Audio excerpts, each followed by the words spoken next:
This happened after a long and boring day at school. While returning back to my house, I was pretty excited, as it was a Friday, which meant no school the next day. While approaching my house, I noticed that our garage door was left open and the lights were on. My dad had left for a business trip that same day, and I figured that he must have left in a hurry and had forgotten to close the door. I didn't give it much thought and switched off the lights and closed the garage door. I played some video games and watched a movie. My mom had to go to her friend's house for whatever reason, so I had the house all to myself, and it was nighttime. I went to the kitchen to make myself a drink, and I saw that the garage lights were switched on again. I figured my mother must have gone in there for some reason and had left the lights on, but in the back of my mind, I couldn't shake this unsettling feeling that something was wrong. I went into the garage again, and right away, I saw that every drawer in my dad's workshop area had been opened, and many of his tools were laying around. Whoever was in his garage was surely looking for something.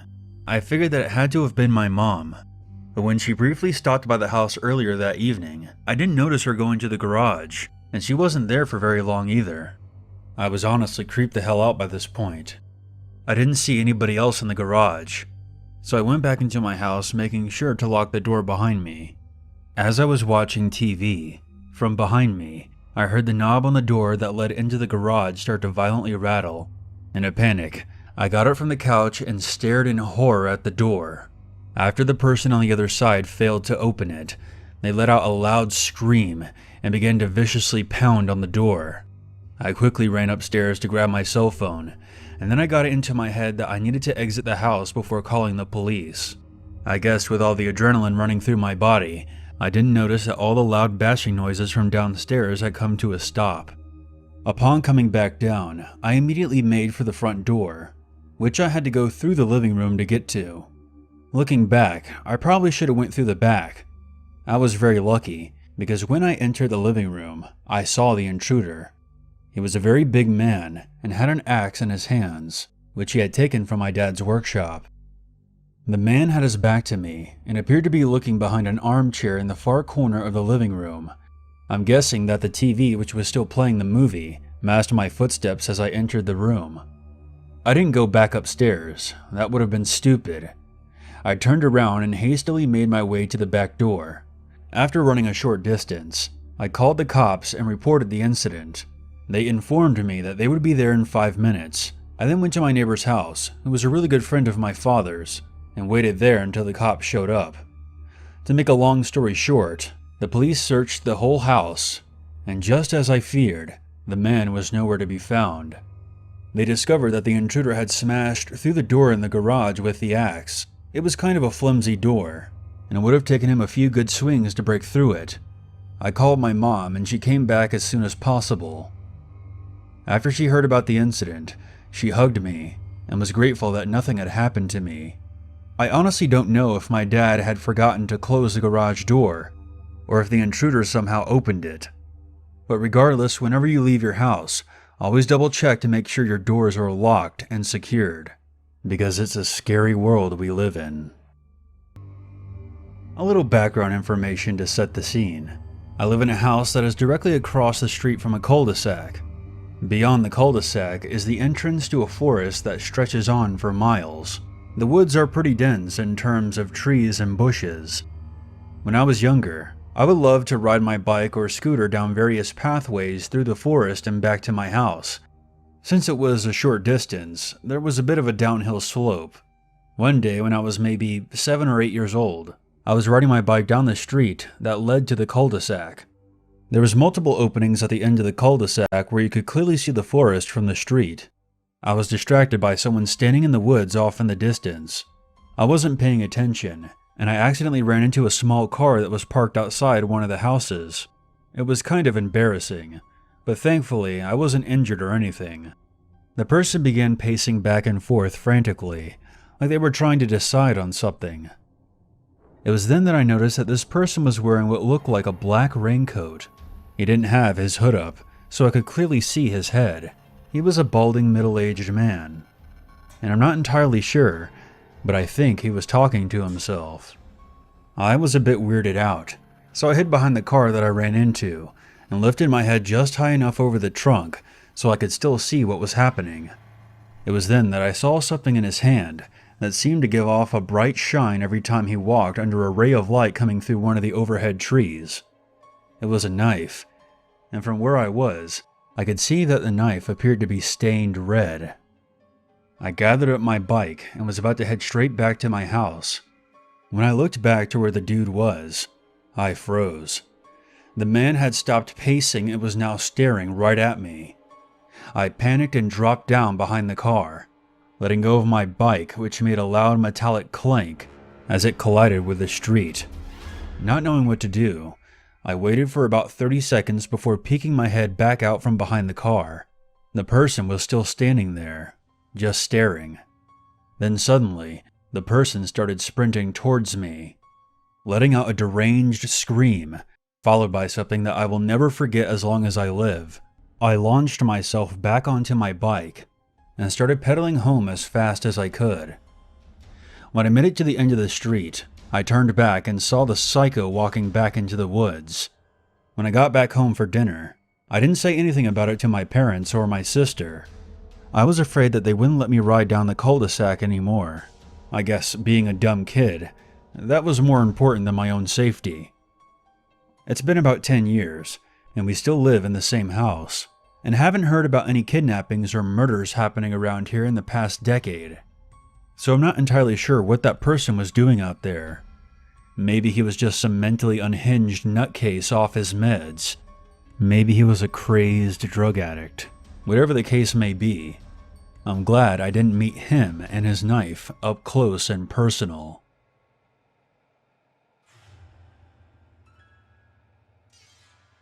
I used to date this guy named Jake. I met him through mutual friends, and at first things were okay between us. But there was something about him that I couldn't quite put my finger on. Jake seemed to just kind of show up around places where I would be, without any kind of setup. This happened to me more than a few times, mind you. It was like I was being stalked by my own boyfriend. He gave off this weird vibe that would have been assigned to anyone not to date this person. But to be honest, I wasn't in a very good place in my life at the time. I was very depressed, had a bit of a drug problem, and had very low self-esteem. He knew that, so when he pursued me, I went with it. We ended up dating for about 2 years. About halfway into the relationship, he went to jail, and I ended up having to move in with my parents. When I would make the 2-hour drive to visit him, I began to notice that his personality took a turn for the worst. He became very possessive, and noticeably more uncomfortable in his own skin. The times I couldn't be there, since I always couldn't make that drive to see him, seemed to push him closer and closer to his breaking point. I think something happened to him while he was in jail. When he finally got out, I eventually moved back in with him, and that's when he took a nosedive into hard drugs. One night we had some people over at the house, and he was really overdoing it, if you know what I mean. He kind of went off into his own world. Even when our friends left, he really didn't seem to notice or care. I went upstairs to go to sleep, while he stayed downstairs. I laid down in the bed, and shortly after, I fell asleep. Suddenly, my entire body was shaking. I opened my eyes to see Jake violently shaking me. I looked at him, and I immediately became terrified. His eyes were bloodshot and crazed, and he was panting like some kind of rabid dog. "Where is it?" he barked. I asked him what he was talking about, and he seemed angered by this. "Where is it?" he asked again more aggressively. At this point, my initial fear had passed, and I then became very annoyed at the situation.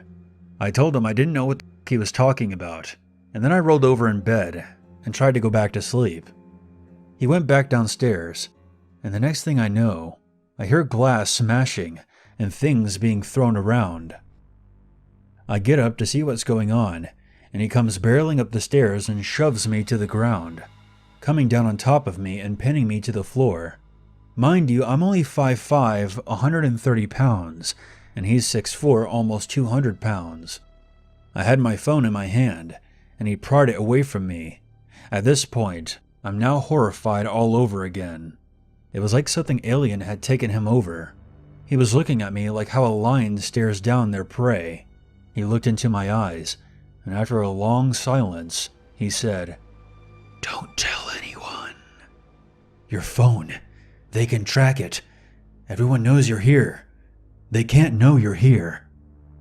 At this point, I start struggling, trying to get away from him. He grips me harder and says 3 words I'll never forget. "I killed someone." After a few seconds, he suddenly lets go of me, bursts into tears, and runs away. I put on some clothes and book it out of the house, running as fast as I could to my car. When I got in and turned the key, I glance over to see him running straight at me. I scream, and before I could put my car into reverse and back out of the driveway, he forced open the hood of my car and pulled something out of the engine. At this point, I realized that I had left my phone in the house. Once he had got done tampering with my car's engine, he shut the hood and left, taking whatever he had pulled out with him inside. I sat there in the car, unsure of what to do. I could see him through the downstairs window. He was looking all around for God knows what. He was so focused on keeping me there and finding whatever he was looking for. As I sat in the car, I started sobbing. The car was still running, but I don't know what he pulled out of it. I didn't want to drive away and have the car break down, so I decided to make a run for it. The neighbors were close by, and all I had to do was make it to next door quickly. I waited for him to be out of sight. I then opened the car door and bolted. As I was running, I heard the sound of shoes on pavement from behind me. I turn, and I see him chasing me. His bloodshot eyes were fixated on me. I was now screaming for my life. I ran to the neighbors and beat on the door. When they opened it, I rushed inside and locked the door behind me. I then braced myself for Jake to slam into the door, but he didn't. I looked out the peephole, and he was nowhere in sight. The neighbors let me use their phone, and I called my parents to come get me. I left my belongings and my phone at Jake's place, and technically the car that I was using was in his name, so I left that there too. I have never spoken to him again. I shudder when I think about his bloodshot eyes staring me down, and the way he chased me down that day. That was the wake-up call I needed to get my together. I called the police and told them what he had said to me, but I never heard any follow-up. I figured that it might have been just the drugs talking, but if I had stayed with him, there's no telling what could have happened to me. My family planned a summer trip to visit my aunt and younger cousin Fred, who was 13 at the time. My aunt's house is a quiet country home surrounded by fields and dirt roads. There were porches on both the front and back of the house, making it look authentically country. Even though we were surrounded by the beauty of the countryside, it didn't take long for Fred and I to become bored. The sun was beginning to go down, the light was dimming, and the temperature was perfect for a stroll. Fred and I decided to take this time as an invitation to sneak out through the field behind the house. The field ended into a dirt road. We walked less than a half a mile, and we could see the dim lights at the parking lot of a small canning factory. By the way it smelled, I figured they probably canned boiled peanuts. We actually walked up to the back of the plant, where they parked delivery trucks for the night. The trucks are the type that have double doors on the back of them, and you only have to open one side to get in. Fred walked up to the back of one of the parked trucks and pulled on the door, and surprisingly, it was unlocked. We climbed right into the back. It was dark and empty. I shut the second door behind us, but I didn't close it all the way, leaving a small crack for a tiny bit of light to come through. Lucky for us, I had my cell phone with me, and I could use the flashlight. Of course, like every idiot teenager, we thought it would be cool to graffiti our own initials on the back of the truck. After we had our fun, and as we were just about to exit the truck, Fred caught the glimpse of someone through the opening in the door. He stopped in his tracks and became totally frozen, giving me a chance to look as well. I could see that a figure was walking across the parking lot opposite the truck. I thought this could have been a security guard. Fred started freaking out and hyperventilating. The man must have heard him because in that moment, he turned around and started walking in our direction. I put my hand over Fred's mouth and we both crouched down against the closed door. My head was flat against the door, with one eye looking through the slight opening. The man was now standing right outside the crack between the doors, only mere feet from us. How in the world he never opened the door, I'll never know. He was looking right through the opening in the door. My heart was pounding so hard I could feel it in my throat. I could see his nasty, rotten teeth as he opened his mouth and coughed. Unbelievably, he never touched the doors. He just turned around and started walking towards the entrance of the plant. That's when we made a break for it. With a loud thump, my cousin's feet hit the asphalt. Before I jumped down, we both saw the creepy man standing at a short distance. He was wearing a black hoodie and ripped jeans. There was a large scar on his face from his mouth to his right eye, and I could see his broken teeth twisted into a grin. His appearance was so unsettling that I still have never forgotten about it to this day. I leapt down to the ground from the back of the truck, and that's when the man pulled out a knife. Before I could even get the word "run" out of my mouth, Fred was out of there like a bat out of hell. I truly didn't know Fred could sprint that fast as he left me behind. I then booked it, and the man took off after me. I could hear him growling and yelling profanities at us from behind me. We made our way into the fields, and it wasn't long before I could see the lights of my aunt's house in the distance. I took one last look behind me, and all I could see was a dark hooded figure standing among the tall blades of grass, watching us flee. And even though it had become considerably darker, I swear I could see the man's deranged smile from under his hood. I made it to the back of the porch alongside Fred, who was gasping for breath. We told our family everything that happened, leaving out the part about us being in the back of the truck, for obvious reasons. My aunt called the police, and after about a half an hour an officer came. They found the man. It turns out he was a former employee of the factory who had been let go because of his severe mental issues. Ever since then, I never go out after dark unarmed. Who knows what would have happened if that lunatic had opened up those doors and found us. Back in the spring of 1999, when I was 16, my family moved to a small mountain town in Colorado. I quickly became friends with the only other kid my age who lived nearby. His name was Kyle. One evening, shortly before the start of summer, Kyle and I had been wandering through the woods and found a narrow river that flowed across the property. Being bored kids, our immediate reaction was to jump in and swim upstream and have fun. We kept at it until sundown. But instead of packing it in, set them down on the riverbank and keep swimming. After maybe another 10 minutes, Kyle became very quiet and gestured for me to swim closer to him. When I was within arm's reach, he whispered to me, "Look over my shoulder, towards the tree line.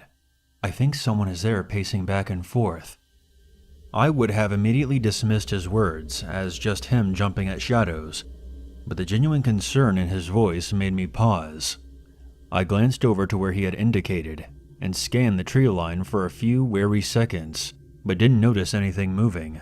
I said something to the effect of, "It's either an animal or just shadows, dude. No one has any business being on this property, and I doubt anyone else knows about this section of river." That didn't seem to put Kyle's mind at ease at all. He turned back around and looked towards the tree line again, and for a moment, there was complete silence. "Did you just hear that?" Kyle asked. I told him that I didn't hear anything.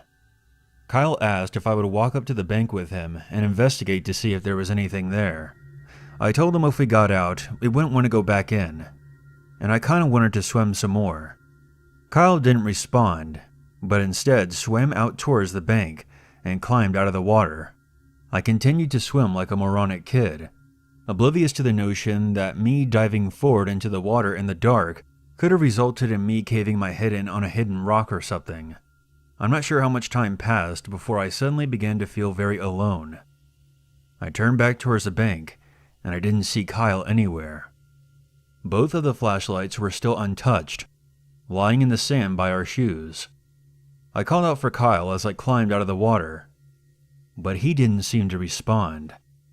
I picked up my flashlight and scanned the trees with the beam. I called out for Kyle again, half convinced that he was just messing with me. But again, silence was the only response. I took a few careful steps into the woods, around the area that Kyle had pointed out earlier. I was getting ready to call his name out again, when I noticed him. He was standing facing away from me several yards away, staring deeper into the forest. I walked over to him, but he didn't turn towards me as I moved closer. I shouted something along the lines of, "Kyle, why aren't you answering me?" I reached out to grab his shoulder, but before I could, he slowly raised one hand and pointed a trembling finger towards the shadows. "Can you see that? What is that?" I shined the flashlight at his face. I could see that he was bone white, and his eyes were as wide as sewer covers. I barely noticed it at the time, but one detail I'll never be able to forget was a single droplet of blood running down from his nose. I turned the light in the direction that he was pointing and asked, "What?" It was like time had stopped. My flashlight beam caught a pair of legs in dark pants, and I felt my heart skip a beat. The flashlight felt extremely heavy in that moment, and if I were in any other circumstances, I would have snapped the beam light upwards immediately. But all I could do was slowly raise my arm, as if I was fighting gravity itself. The legs simply kept going, then the torso appeared. When my flashlight traveled all the way up past its chin, it had a very wide and gummy smile. It was the scariest face I had ever seen. I flipped my and dropped my flashlight. I collided with Kyle as I turned, and we both hit the ground. I screamed for him to run. Then I took off like a maniac back down the river and back at the path we had taken, abandoning everything else, including my friend. I lost count of how many times I tripped. It was at least 6, maybe as many as 10.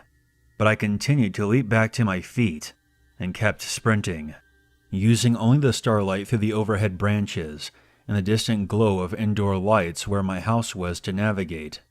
I didn't say anything to Kyle. I was certain that I could hear him only a few steps behind me, crashing around the sticks just as loudly as I was. I shot through the garage door into the kitchen, screaming bloody murder. My arms and face were bruised and bloody, and at some point, I had lost one of my sneakers. But I barely registered that as I cried for my parents to call the police. I looked around behind me for Kyle, but he wasn't there. Assuming that he had run back to his own house, I asked my parents to call his parents after the police arrived. I was shaking so badly when the cops came, and they seemed concerned that I might have been overdosing on something. Then we got the phone call from Kyle's parents, and they were checking to see if Kyle had come home with me. And the police called in a team of dogs and extra men to scan the area. They located our belongings by the river, but they found no trace of Kyle or the stranger. The search lasted months, and over 100 miles worth of forest was searched, but no trace of him was ever found. To this day, Kyle has never been seen again. There was media coverage at the time, but given that we were in a small town where people get lost in the woods often, I don't know how far the story spread. What is probably the most heartbreaking is that Kyle's family is still without any answers. I live with the guilt of his disappearance every day. I doubt that I'll ever forgive myself for not stopping to make sure that he was behind me. To this day, I'm sure I can recall the sound of his footsteps behind me as I ran, so I don't know at what point he stopped, or if the thing grabbed him. Another thought has crossed my mind numerous times. What if it wasn't Kyle that I heard behind me?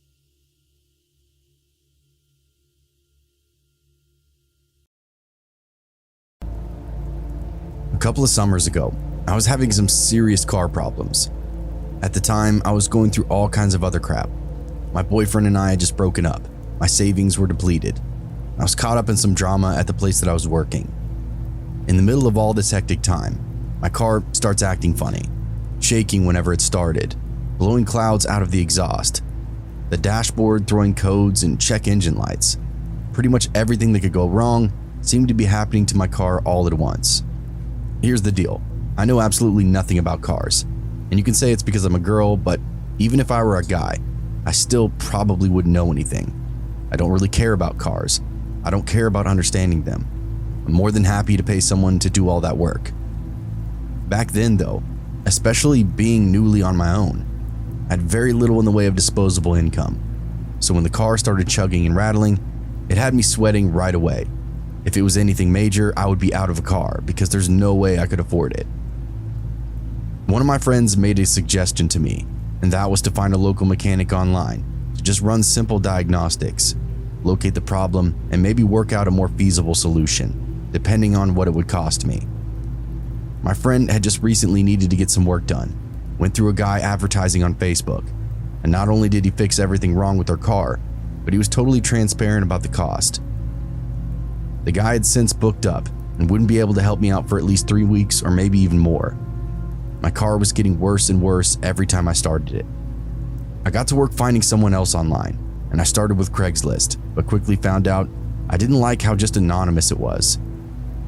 I threw up a post and got dozens of responses within a day, but none of them had anything to do with fixing my car. It mostly was just a lot of unsolicited pictures and offers for dates and other kind of weird stuff. I scrapped that post within 24 hours, and from there, ventured out into the world of Facebook Marketplace. This seemed to be way safer off of the jump. People could see my post, see what I was looking for, and the people that responded also had a name and a face. Half the people that I commented on I recognized from somewhere around town. They said they'd keep an eye out for an affordable mechanic for me. By that Friday, I got a message from a guy named Simon, and this guy seemed pretty legit. His profile was a few years old, wasn't covered in over-sexually posts or political propaganda. He seemed normal, and his account had a long history of doing mechanic work. Lots of photos of him working on cars in garages, wearing jumpsuits in the shop, that kind of thing. Simon seemed legit from top to bottom, and with the situation that I was in, it was all I was really looking for. Through DMs, I learned that Simon was branching out into his own self-employment and was doing all his own work. He had worked for a major dealership in town and then worked for a couple of shops after that, was fully insured and certified. This was music to my ears, all the exact stuff that I wanted to hear. Simon said he had one job where he's finishing up and that I would be next in line. We exchanged phone numbers and I started saving all the cash that I could. I was anxious, but things were finally looking up. I didn't really know what to expect cost-wise though, but I knew this was the best option and the one that I could most likely afford. I let my worry take the back seat and then tried to focus on things that I actually had control over, like my mood and how I performed at work. I scraped together a little extra cash, had a couple of good nights out, and just relaxed. Things were good, and if I let them, maybe they'd become great. Sure enough, I get a call a full day earlier than I was expecting. Simon was ready for me. He'd finish up with his last customer. The fix was easier than he first diagnosed, and the car was back on the road. Again, more music to my ears. I was starting to write all my problems off at this point, like a true sucker, until you get something in writing, or even better, and see the work with your own eyes. Never take anyone at their own word. That's how all of these marketplace websites work, and it makes for a very deep headache. We exchanged information, and I gave him every little detail that I could about my car. The normal stuff like the year, the make, the model, and symptoms of the issues that I was having, that kind of thing. He gave me the address to his garage and the time that I should arrived. Everything felt professional for a guy that I just found online, so I was even more enthralled with getting it all done and finally over with. I told Simon thank you so much for your time and that I would see him tomorrow. The address that he gave me was about a half hour away, on the side of town that I wasn't super familiar with. He told me to be there by 10 a.m., and I didn't want to be late, so I planned on leaving at 9. That never happened though. I woke to my phone buzzing around 5 in the morning. It was Simon. He said that his day had been thrown off schedule because he had an appointment later on in that day that he forgot about. He didn't want to leave me hanging. He asked if there would be any way possible that I could bring the car to him now, so he could at least take a look. I didn't work today, was already awake, and plus I just needed this to happen already. I told him I would be there as soon as possible. He sounded super excited, said goodbye, and I started getting ready. I blasted through a shower, pulled some clothes on, and scarfed down this microwavable breakfast, and then I hit the road. I don't even think the sun was up yet. I coasted along until I didn't know the roads anymore, and it wasn't until I went past that last stoplight that I realized I wasn't even in a neighborhood anymore. There were still houses out here, but there were big empty lots, full of grass between them. Still, even with the dwindling civilization around me, I didn't think twice about it. At some point, I reached over to grab my phone, check my messages, and change the song playing throughout my speakers. The second that I picked it up though, I get this incoming call from Simon, so I answered it right away. I put the phone to my ear as I prepared to say hello. I could hear Simon talking to someone else though. He sounded weird. It was his voice, but he was talking in a totally different manner. Not professional, or street if anything, if you get what I mean. Nah, she'll be here soon, he explained to someone, who sounded just as weird. Shh, I'm calling her.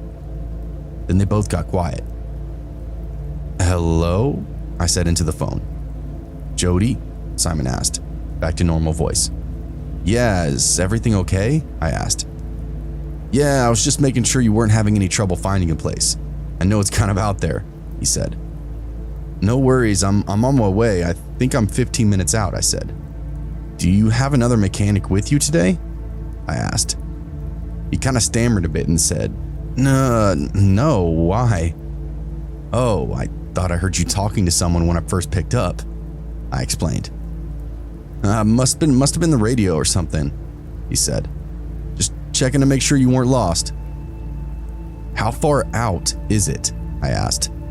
The map said it's not too far off the main road. You'll see, the address that I gave you is just for the driveway.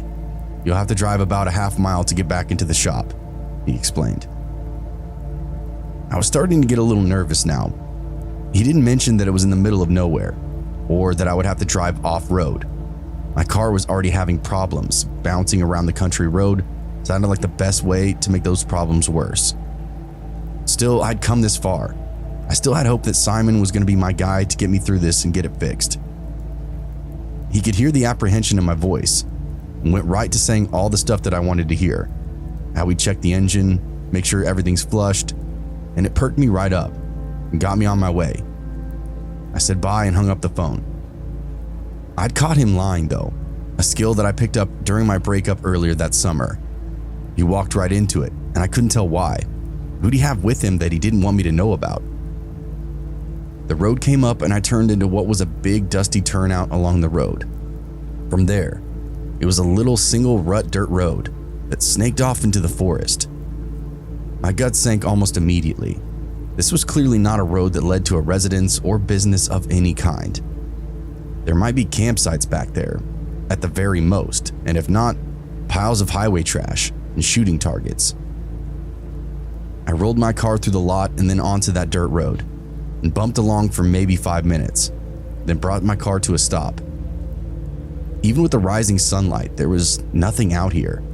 No light in the distance, no big warehouse, no shop doors, nothing. I grabbed my phone and called Simon. Hello? He said. Hey, I don't see anything out here, like at all. How far did you say it was?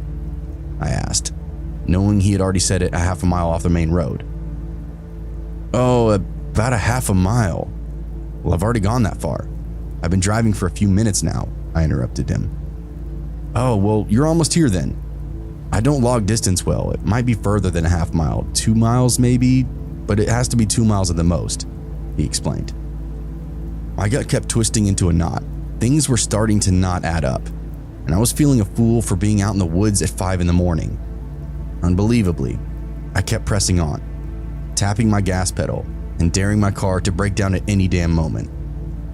I go just a little bit further when my phone lights up. It's Simon calling again. I answer and bring my car to a slow roll. Hey, I can see your headlights, he exclaims.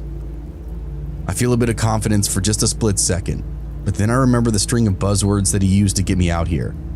I'm realizing this guy has to be a bull, and a supremely good one at that. Anytime I expressed any kind of doubt, he started saying all the positive stuff that I needed to hear, and I just take him at his word from there. Yeah, just keep going, just back through this tree line and you're here. Why is your shop out here, Simon? I just asked him point blank. Oh, you know, he started. There is no shop, is there? I asked in a measured tone. I was just gauging his reaction at this point to see how much of what he was saying was a lie. Then he did something unexpected. He hung up on me. I looked down in disbelief, scoffed, then froze. Shadows flickered up ahead. just beyond my headlights. I slowly looked up, and to my horror, 2, maybe 3 people were skulking through the tall grass, coming right at me. I screamed and hit the lock button, which was a relief, but I really needed to actually leave. I was panicking and wasting time. I grabbed my shift knob and slid it into reverse. Nothing happened. I could actually feel that nothing happened within transmission, or anywhere for that matter. When I hit the gas, the car still went forward. Not good. I shifted into reverse and it set, and then I shifted back into reverse. Nothing still. I shifted back into drive. Still nothing. My eyes slowly split wide open as I realized I was stuck in neutral. The car problems I was having were about to get me murdered. I continued playing with the stick, played with the pedal, but nothing was working.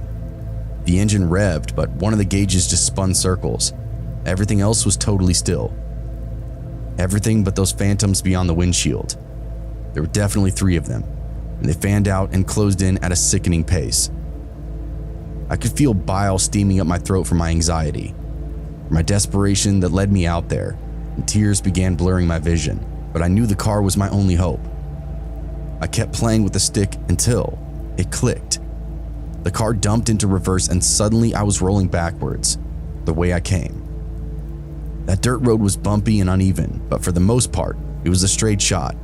I didn't even bother to use a mirror at first, just started jetting backwards as quickly as the car would take me. I could feel myself hitting the bumper here and there, but that was a small price to pay in the face of whatever these dudes had planned for me. "Hey, get back here, we're gonna get you fixed up," I heard someone yell over my engine. "Come on, you were so close," another voice hollered. And then, nothing. I bucked back out into the main road. I shifted into drive and blasted towards town. Thankfully, the car was operating better than it ever had. Like that off-road session had corrected some of its own issues. Whatever the case, I was thanking God that I didn't get caught up in whatever the hell was going on back in those woods.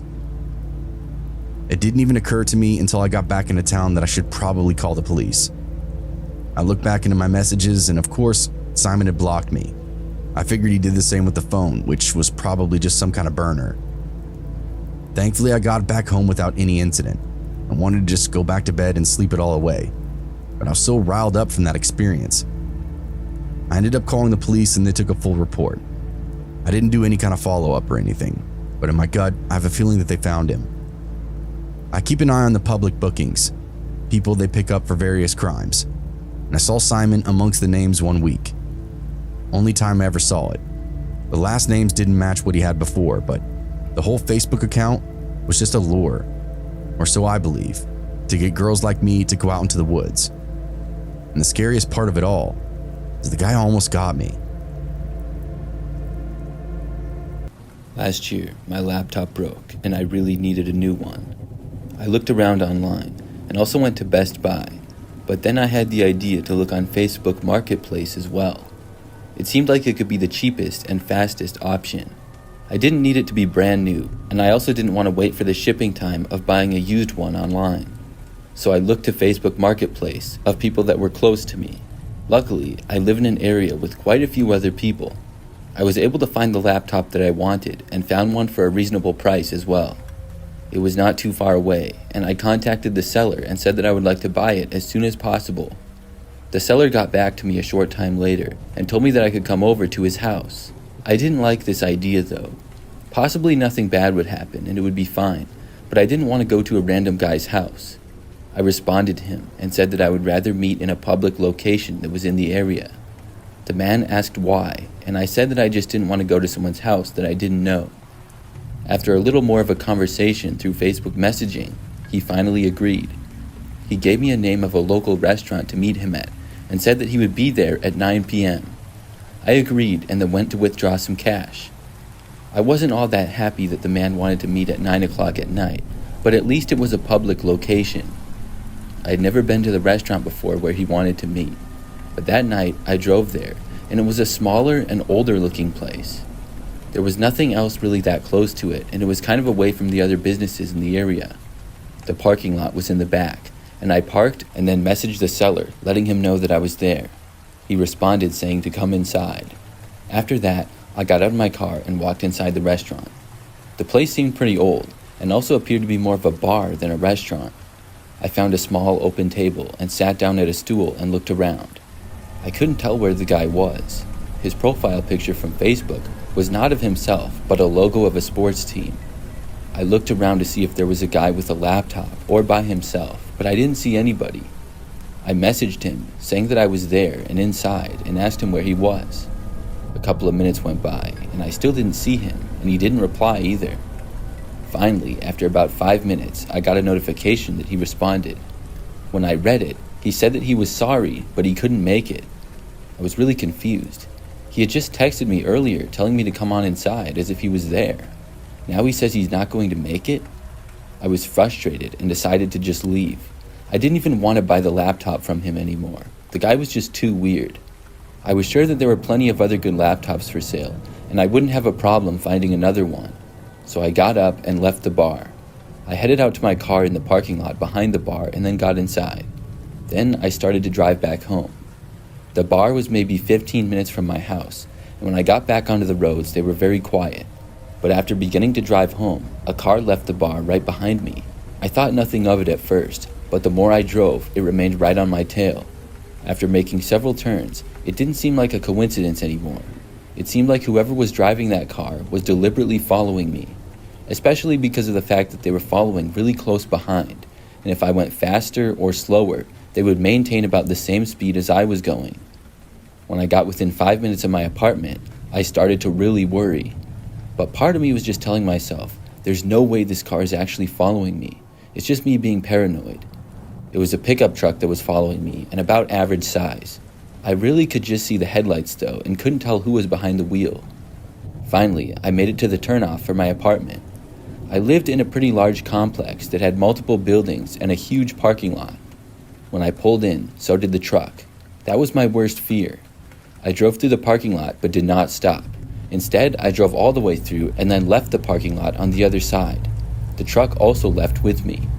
At that point, it was pretty much confirmed 100% to me that I was being followed. My adrenaline was rushing, and I was desperate to lose the car. But still, I knew better than to speed or drive recklessly. Instead, I started turning onto random streets and into random businesses and restaurant parking lots. Then I would exit out the other side and go back onto the road. It was probably very clear to whoever was behind me now that I knew they were following me and I was trying to lose them. This went on for quite some time though, probably 30 minutes. Soon though, my light came on signaling that I needed to get gas soon. I got really worried. I couldn't keep this up for much longer. The truck was still right on my tail. I kept doing what I was doing and would probably be able to go for about 40 more miles or so. Then, when I made a turn, the truck just went the other way. I couldn't believe it, but it was finally over. I guess he finally gave up. After the truck drove away, I went and got some gas and then went back to my apartment. I was very careful the entire time, and I did not see the truck for the rest of the drive. After getting back home, I realized that the driver of the truck was likely the seller of the laptop.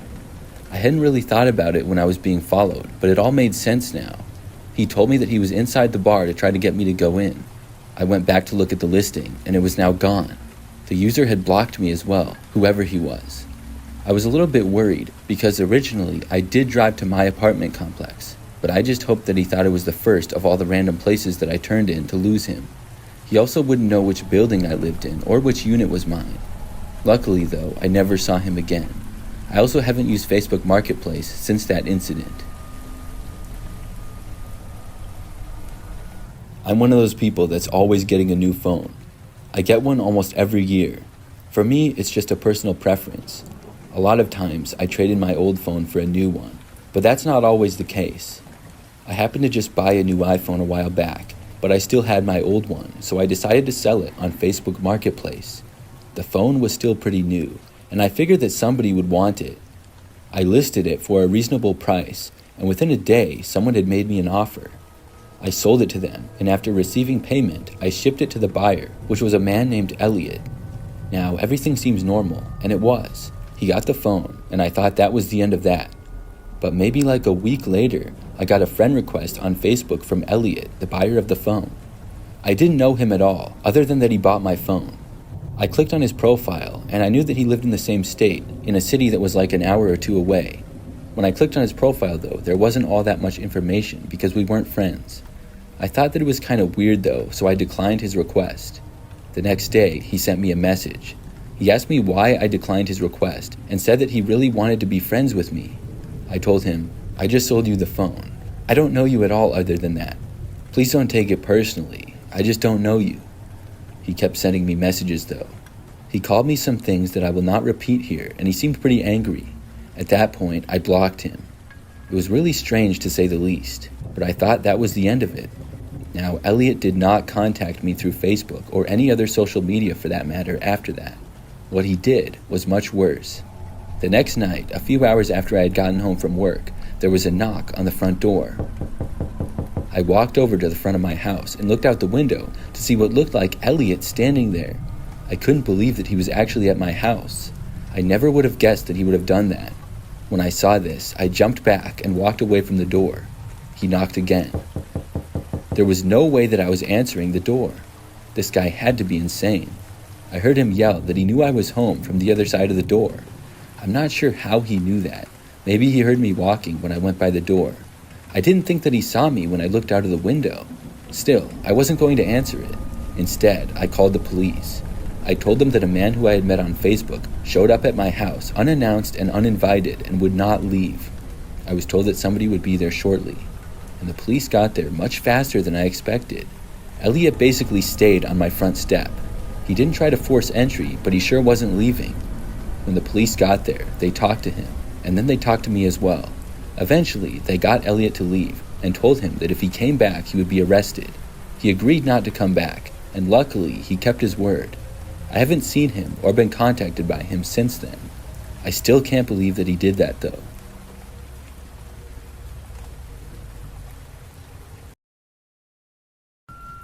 This story happened my junior year of high school. Our school started pretty early in the morning, and I always had a very hard time getting up. Occasionally, I would say about once a month, I would sleep in and miss the bus. That meant I had to ask my mother to drive me to school on her way to work. She didn't mind, but was always a little disappointed. On this one particular occasion, I overslept by a lot and missed the bus. My class had already started, so I got my mom to drive me to school. When I got to school, I went to the front door and had to show my school ID to be let in. They then gave me a pass to get to my class. But I really hated walking into my class late and disrupting it. I always thought that was embarrassing, so what I would always do instead was go to my favorite bathroom, which was the least busiest one upstairs, and then wait inside the bathroom until my class was over. Then I would walk out during passing time, and nobody would know I had been late. It's weird, I know, but I was a shy and awkward kid back then. On this particular day, when I arrived at the bathroom, I was disappointed to see that it was being cleaned by a janitor. I walked down the hall to a nearby storage room that I knew was rarely used. I went inside and shut the door. I went to the wall and went behind a few boxes of equipment. Then I took out my phone and my headphones to pass the time remaining of class, which was roughly about 10 minutes. Finally, class time was over, and I emerged from the closet and back into the halls of the school. But when I did, the halls were empty. I walked to one of the main hallways nearby, which was always very crowded during passing time, but there was still nobody there at all. I double-checked my watch and the time on my phone several times to make sure the time was correct. It was very confusing to me, until I realized that we had to be on a lockdown of some sort. It was the only thing that made sense. As I approached a corner, I heard footsteps. I didn't know if this was a drill or if it was the real deal, but I did know I could get in trouble for being found in the halls, so I went back to the storage closet I had been hiding in. I made it back without being seen by whoever the footsteps belonged to. However, I heard them keep coming closer. I turned off the lights in the room and went back to hiding behind some boxes. I heard the footsteps get closer and closer, and then stop at the door. My heart was pounding as I hoped the door wouldn't open, but then it did. I tried my best to not make any noise at all. I couldn't see what was going on at all, but I knew the door had been opened and someone was in there with me. The room was not all that big, and I'm guessing they were about 15 feet away from me. Each second that went by while I was in there felt like a minute. I heard nothing at all, but I could see light in the room and the door was still open. I also hadn't heard anybody walk away. I was so scared that I thought about just giving myself up, hoping that it was somebody on the school staff that was in there. But I had a strong feeling that it wasn't, and I kept silent. Finally, I heard the footsteps walk back to the door and leave. I stayed in the room and laid in the same position for at least another 15 minutes or so. Finally, I could barely hear an announcement come over the school intercom, followed by the sound of students walking down the hallway. I then came out of my hiding place and joined in with the rest of the students. I found a few of my friends and asked them what happened. They told me all they heard was that a suspicious man had been arrested in our school. I went about the rest of my day at school just like any other, and I never told anybody what I had experienced.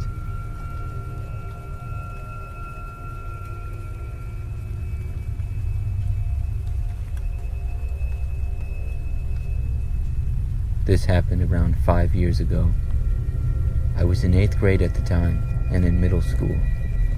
It was a normal day in the 5th period when I needed to go to the bathroom. I asked my teacher if I could go to the bathroom, and she said yes. I walked out of the classroom and down the hall. When I got to the bathroom, I went into a stall and closed the door. After about 30 seconds, I heard the door to the bathroom open. I thought it was another student, so I stayed quiet and I heard the person's shoes on the floor. They sounded like boots. I was a little curious because not many people wore boots at our school.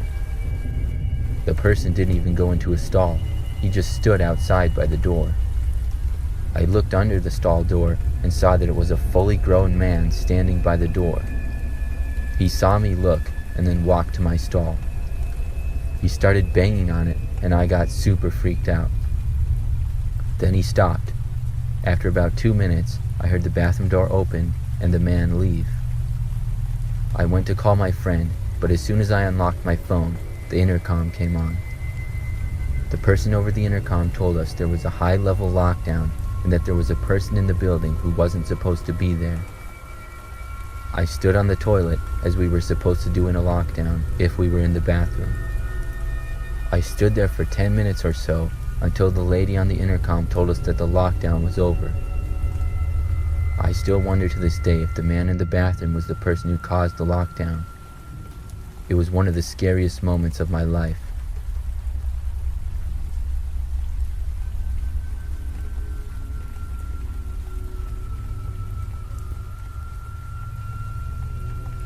The story that I'm about to tell you took place when I was in middle school. It was during the spring semester, and it was a day that I had a dentist appointment. I went to my first class of the day, and then got a pass to leave the school and go to my appointment. My mother was waiting at the front door of the school, and when the time came, drove me to the dentist. I was hoping that my mother would allow me to just go home after my dentist appointment and skip the rest of the school day, but she said no. It was most likely because it was earlier in the day. I got back to school during my 3rd class period. I got let in the front door and then made my way to my classroom, which was on the other end of the school. As I was walking past one of the side doors, I noticed a man wave at me from outside. I don't know what I was thinking, but I walked over to the door and opened it for the man. He smiled and said thanks to me. Then I kept walking to my class. I got to my class, and only about 10 minutes later, we got an announcement that we were in a lockdown. I immediately got a bad feeling remembering the man I had let in. We did what we were supposed to do in a lockdown and went to the back of the classroom and turned all of the lights off. I could tell by how our teacher was acting that it seemed serious. We stayed there for about 30 minutes, and finally the lockdown ended. I heard afterwards that the same man I had let into the building was found hiding in a bathroom with a weapon. Thankfully, nobody was harmed, but I learned a valuable lesson not to let anybody inside. This story happened to me when I was a freshman in high school. It's still the scariest moment of my life. It was about a month into the school year, and it was a Friday. I remember that I was in my second hour class. It was math, and we had a test that day. I was pretty good at math back then, and I was able to finish the test pretty quickly. I felt good about it, and I saw that we still had 30 minutes of class left. I asked the teacher if I could go to my locker to put my math stuff away. She said yes, and I headed out the door. I was in no hurry to get back to class, knowing we wouldn't do anything the rest of the period, so I planned on taking my time going to my locker and back. I walked slowly to my locker, which was on the other end of school. The hallways were completely empty and quiet as I walked through them. I got to my locker and put my books back. I got some gum out of my locker and then started to head back to the classroom. Our school had 2 floors, and I remember that one of my best friends had a class right above the freshman lockers. I went upstairs to wave at him from the hallway, but when I got to his classroom, the door was shut and the lights were off. I figured the class must be in a computer lab or something. When I walked down the rest of the hallway, I noticed that all the classroom doors were shut and the lights were all off. I figured we must be having a lockdown drill. We usually had fire drills and lockdown drills early in the school year. I knew I wasn't supposed to be out in the halls during lockdown drills, so I started to walk back to my math class. After I got down the stairs, I heard footsteps. I didn't want to get in trouble, so I went under the stairs to hide. There was a little area underneath the stairs that was pretty open, but at the same time you couldn't really see from the halls. I saw it was a teacher walking down the halls. He was going pretty fast and had a concerned look on his face. He must have been looking for kids in the halls, is what I thought. He then went back up the stairs. What concerned me was that he actually started to run to go back up the stairs. The thought then occurred to me that maybe this lockdown wasn't a drill. I decided to keep going back to my classroom. I got to the sophomore locker commons, which were just in front of the math hall. But after I walked about 10 feet into the commons, I noticed a man standing in the middle of them with his back to me about 100 feet away. I didn't recognize him, and he wasn't dressed at all like a teacher or a staff member. He had longer hair and was wearing boots with dirty jeans and a black hoodie. He was just standing there looking at one of the lockers. I stood there unable to move for a second. I didn't know if he had heard me or not. I started to turn around to go back when the man punched the locker with his fist and then started to turn around. This stunned me, and I quickly hid behind a row of lockers next to me. He started to walk closer. I ducked down and held my breath. My heart was pounding out of my chest. I heard his footsteps get closer and closer. He then opened up a locker. He sounded to be about 2 rows over from me. I really didn't want to stay there for him to find me, and I made up my mind that I was going to make a run for it. I listened to make sure he was far enough away, but it suddenly got silent. It was silent for what felt like forever. I tried my best not to breathe or move a muscle. Finally, I heard his footsteps start again. They were getting closer. I couldn't take it anymore, and I got out from the lockers and took off running. I ran back the way I came and took a left which led to the front doors. I heard the man's footsteps start pounding on the floor behind me. I ran as fast as I could and didn't look back, all the while hearing him about 20 feet away. Finally, I got to the steps leading to the lunchroom and out to the front door. I sprinted to the front door to see a police car right outside. An officer saw me and the man chasing me and ran in the door and grabbed me, while another officer ran past. The man stopped chasing me and ran the other direction, but didn't make it far as he was caught. I ended up having to answer a lot of questions, but we all got out of school early that day. It turns out the man was on drugs and was trying to break into the lockers to steal things. My teacher and principal weren't even mad at me and were just happy that I was safe.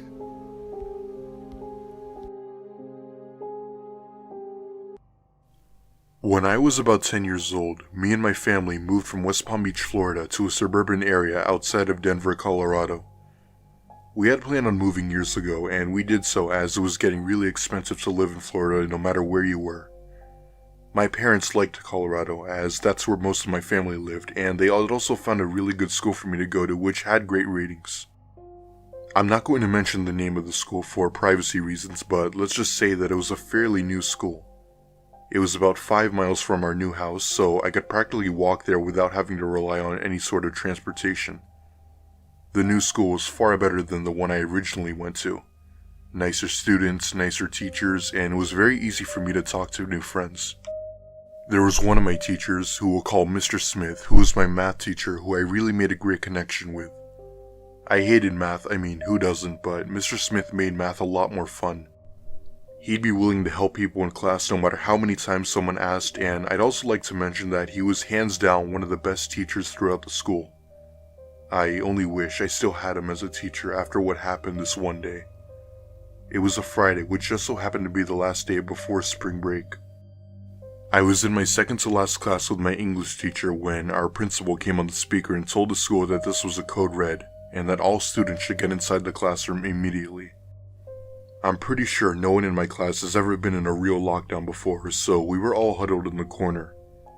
A few people were so scared that they actually started to cry, thinking they were going to get harmed. My teacher told everyone to be quiet and to not make any noise for any reason. It felt like an eternity sitting in the corner, waiting for the all clear. However, I then began to hear heavy footsteps from down the hall. The only reason as to why I could hear it was because I was the closest to the back door. I didn't know if anyone else heard it, but I looked through the little glass window on the door to see a man dressed in all black. However, I couldn't see his face as he was wearing a hoodie, but I instantly knew that he was up to no good. I didn't know how it happened, but he turned his head toward my direction and must have caught me looking at him from the window. He came right up to the door and started pounding on it. The whole class screamed and cried while the man kept trying to bust down the door. However, I knew there was a slim chance of that, as these doors are bulletproof and meant to be almost impossible to break open from one person. After several bangs and kicks to the door, he had finally given up and walked away. The principal then came back on and said it wasn't all clear. Now, this is where the disturbing part comes in. Apparently, a man had just broken into a nearby gas station and had shot the employee. I later learned that 4 people, 2 of them being teachers, had been shot. One of those teachers was Mr. Smith. I was told that he was escorted to the hospital by paramedics. However, he had unfortunately died in the hospital 2 days later due to loss of blood from the wound. I still have no idea if the man was ever caught or not, but I'd like to think he was. My condolences go out to Mr. Smith's family and relatives. It's really sad to know that such a great person with a happy personality got taken away from a school who adored him. In my early days of high school, I used to get to school super early in the winter because my older brother had basketball practice before school. I would usually just sit in a spot upstairs that overlooked the east entrance to the school and watch the sun rise. I found it peaceful and relaxing. On this particular day, I noticed a man walk into the school carrying a briefcase. I didn't recognize him as a teacher, so I was trying to figure out who he was. He then walked into the doors and went upstairs. He looked kind of surprised when he saw me staring at him. He smiled at me and told me he was substituting today. We shook hands and he walked away down the hall. After a while, it was time to go to class. My first period was English. About 15 minutes into class, I got a bloody nose. I would get them a lot in the winter with the dry air, and the teacher let me go to the bathroom. I went to the bathroom and held my nose over the sink and waited for it to go away. As I was in the bathroom, I noticed someone was in the far stall. I saw a suitcase on the ground in the stall. Then I remembered where I saw it before. It was the substitute teacher's. I found it really odd that he would take his suitcase into the bathroom with him, and that he would be in the bathroom at all 15 minutes into class when he was supposed to be teaching. After about 2 or 3 minutes, my nose was all better, and I washed my hands and started to head back to class. The man in the stall remained silent and still the entire time I was in the bathroom. I walked back to class and sat down. We started discussing a video we had watched. Not even 10 minutes passed by when the teacher said we were on a lockdown. She turned off all the lights in the room and locked the doors. All of us went into the corner of the room. It was completely silent. The teacher finally told us that a suspicious man was seen walking in the halls of the school. Seconds felt like minutes when we were all sitting there. It didn't take me long to realize who the man probably was. After about 30 minutes, they announced the lockdown was over. I went to the principal's office to report what I saw earlier. I then found out that the man seen in the halls was indeed the same man I had met and seen earlier that day. When a teacher saw him in the halls, he ran the other direction. The police were called and the man was apprehended. The scariest part of this is that they found a gun in his suitcase. It scares me to think how close I came to him when he was hiding in the bathroom. About 3 years ago, I had just started my senior year in high school. It was most definitely the year I've been looking forward to throughout my high school career. No more bullying, more freedom, fun activities, and one step closer to becoming an adult. I say normal bullying as the school I attended didn't have the nicest students, and when you're a senior, you don't really get picked on as much. I'd also like to mention that our school was located in an area that wasn't so great. What I mean by that was that there would always be reports of break-ins, and sirens would often be heard at least 3 times a week. You get the picture. It was the middle of April, which happened to be the time where all the seniors were getting ready to graduate in June. I was most certainly looking forward to graduation day. No more huge amounts of homework and no more of those low-quality school lunches. One day, I was in school in my pre-calculus class. We were in our class listening to our teacher lecture about what to expect in trigonometry for college when we heard our assistant principal come on the speaker. She said that a nearby homeowner reported a suspicious-looking individual lurking near our school who was possibly armed. Needless to say, the whole school went on lockdown and our teacher told us to follow all lockdown procedures. Our class had this big closet, now enough for at least 20 people, so our teacher told us to hide in there until the all clear. We all hid in the closet, waiting for something to happen, and eventually, it did. Fast forward to about 10 minutes later, we're all still hiding when we hear a loud bang from down the hall. I instantly identified the sound as being a gunshot. Most of the class knew it as well. All of a sudden, we hear the little glass window of our door shatter. Gunshots began firing inside the room for nearly about 30 seconds. Thank God none of the bullets hit the closet door. The shooter, whoever they were, ran away followed by more gunshots. This continued for around another good minute before we hear 3 or 4 men ordering for someone to get down on the ground. Turns out they were police officers. They put the man in cuffs and ordered the students out of the school. As we were walking out of the class, students flooded the hallway, bawling their eyes out, but surprisingly nobody was hurt. Ever since that day, nothing has ever happened to our school. I graduated soon after and thank God as to how grateful I was to still be alive, as things could have turned out a whole lot worse. Last year I was a senior in high school. During 5th period, I was a teacher's assistant for a science class. I would usually do whatever the teacher asked me to, like grading assignments or cleaning the lab tables. Other times I would just do my homework or chill. It was a nice break from normal class. On this day, the science class went on a field trip, and I didn't really want to go, so the teacher let me stay back in her room and grade papers. I worked for about 20 minutes and then took a bathroom break. I got back to the room and began to grade more papers when the phone to the classroom rang. I picked it up. It was a recorded message from the principal sent to all classrooms saying they were going on lockdown as a suspicious male was seen on school grounds. I followed the directions and shut the door, locked it, and turned off all the lights. I was a little nervous being as I was all by myself in the classroom, but I knew the door was locked and I should be okay.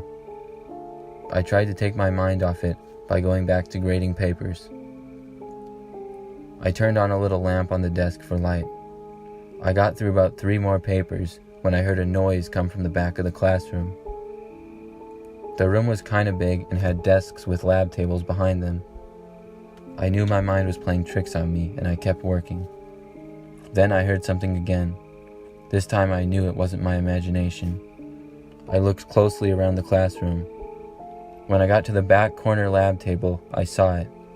There was a man's shoe and part of his leg that I could barely see. I was frozen and didn't know what to do. I wanted to run for the door, but I didn't know if I could make it and unlock it in time if he chased me. The teacher's desk was kind of far from the door, but I knew I had to risk it. I didn't want to stay in the room with him. I counted to 3 and then got up and calmly walked to the door. About 3 steps from the door, and I heard more noise as if the man was getting up. At that point, I reached for the door as fast as I could, unlocked it, and opened it. I slammed it shut behind me and ran as fast as I could down the hall. I heard the door open behind me. I saw the nearest staircase and ran upstairs, hoping to lose the man if he was following me. I didn't even know if he was chasing me, but I was scared out of my mind. I got upstairs and pounded on the nearest classroom door. The teacher let me in after about 10 seconds. The man did not follow me upstairs. I got in the room and explained everything as fast as I could to the teacher, who then made a call to inform the principal. It ended up being too late and the man was able to escape. I figure he snuck in the classroom as I went to the bathroom, and I don't know if he had intentions to harm me or not, but I'm just glad that I'm okay.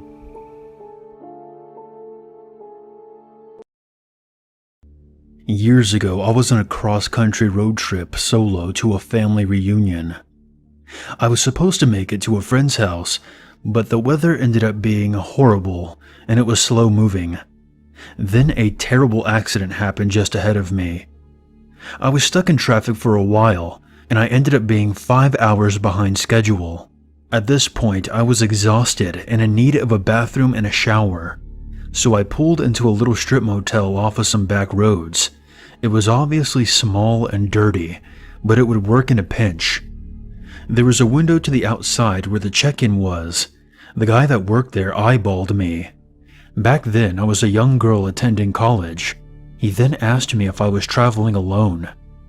When I went to hand him my ID and credit card, he insisted on cash only. Red flags were going off at this point, but I managed to gather just enough cash and he tossed me the key. The room was dirty and barely bigger than the bed. The first thing I did was go to the bathroom. Then I flipped the mattress, as there were signs of bed bugs, and a moment later, I spied a roach. That was it. I was out.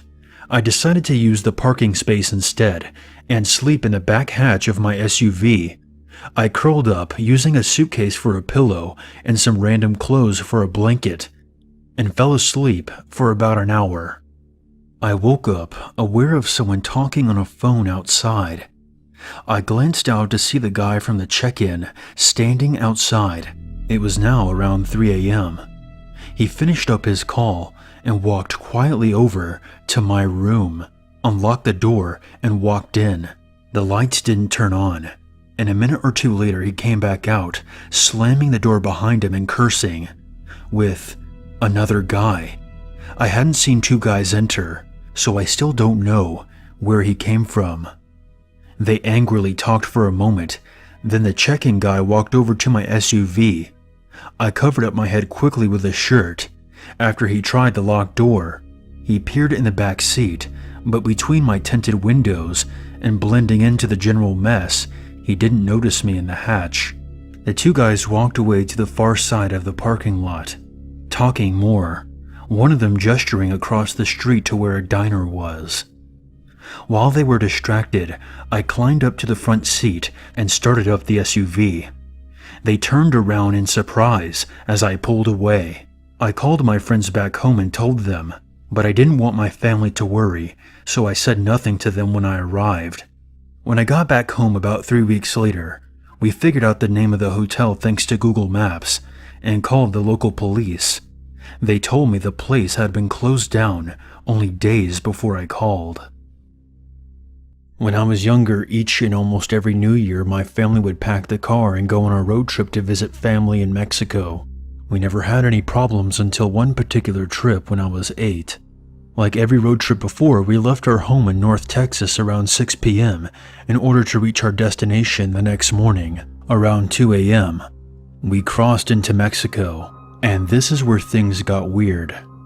When you're on the only stretch of freeway in the middle of the desert, you don't tend to freak out about having the same car behind you for miles. It was practically pitch black outside of our car windows, the only visible shapes being the dotted stars and the eerie silhouettes of cacti. We had been in Mexico for about an hour and still had a few more to drive. I remember sleeping but still being semi-conscious of what was going on around me because I really don't have the skill to really fall asleep in a car. So when my mother suddenly spoke my dad's name, I heard her. "Miguel, that car behind us. It's been behind us since we left Laredo." My dad peeked at the car and shrugged off my mother's tension. "Lots of cars use this road. He's probably going to Reynosa or another city." And he left it at that. Despite his reassurance, my mom kept a weary eye on the car behind us. By this time, my siblings and I were hyper aware of the car and entertained ourselves by watching the car through the gaps in the luggage that was blocking the rear window. We got tired of that pretty quick. "He's getting closer," my mother noted, and we all turned to watch the car inch closer and closer to ours. "He's too close, Miguel." And she was right. By this time, the car was practically pressed against the rear of our car. On a lonely stretch of highway in the middle of nowhere, with a few hours until daylight, it was downright scary. We couldn't do much. My dad didn't slow down, didn't stop, and he didn't speed away either. He just drove, and the car followed. The next 30 minutes were the most tense we had ever experienced. The car would ease off sometimes, only to press its blinding headlights against our rear once more, like he knew he was freaking us out, and enjoying it. It was during one of the periods that the car had pulled away that Mom spotted a police car up ahead, parked on the side of the road, and she didn't miss a beat. "Miguel, pull over right now in front of the police." And he did. The car kept driving. I wonder how confused the policeman must have been as he watched my dad park the car right in front of him. The policeman came over and asked what was wrong, and my mother urgently told him everything. The car, the way it followed us and taunted us. The policeman took her claims very seriously and told us how people were victimized and had their cars stolen on these empty highways by thugs and criminals. He then offered to drive behind us for a while to make us feel safe. We drove off with the police cruiser behind us, relieved, until about 10 minutes later, when we saw something that confirmed the policeman's words and my mother's worst fears. We saw the car that had followed us pulled over on the side of the road, waiting. I was on a cross-country road trip with a colleague. We were driving through West Texas on a major highway. In the area we were in, even the major highway was pretty desolate. There had been a truck stop or gas station about every 100 miles, and every one of them was solitary with no other buildings in sight. There weren't really any towns. The exits were places to get more gas to get to the next gas station. And my colleague had been driving for about 4 hours. I can usually drive about 8 before I get tired. I go on frequent road trips, but she could only manage about 4 or 5 before it was my turn again. We were also getting low on gas, at about a quarter tank, and you learn from road travel to fill up when you get the chance. So she was looking for a gas station as we drove along. It's really corny, but we were talking about fate and destiny, and how the weird did at the time. That kind of conversation gets me keyed up and worried, so I was trying to change the subject. She took an exit while we were talking, and I got out my coffee mug so I could fill it up, as it was my turn to drive. We pulled into a typical Nowhereville gas station. It had a trailer out back. I assumed, thinking back, it was probably where the people who owned it lived. There was another car parked in front of the doors off to one side. We got out, still talking, and walked up to the double doors, each of us grabbing a door handle. The doors were locked. I turned and looked around to see if there was a sign. Sometimes places will put up, "back in 5 minutes," and I noticed several things in succession. The coffee pot inside was halfway done, brewing a fresh pot of coffee. The monitors that showed the store were visible from the outside, where we were, but all of them were showing static. There was a splash of bright red on the door in the back of the place, which was closed. I suddenly realized that I was looking at a huge streak of blood with handprints in it. Every hair on the back of my neck stood up. My friend began shaking the door and yelling, "We need to get gas." But I had already turned and walked away from the doors. I then said, "We have to leave now." I grabbed her by the arm and started propelling her back to the car. Now I noticed the other car in the lot had no plates. It was dingy and had dents. There was an empty gun rack in the window of it. I ran to the car, dragging her with me. She seemed to take forever to open the doors. The whole time she kept saying, "But we need gas."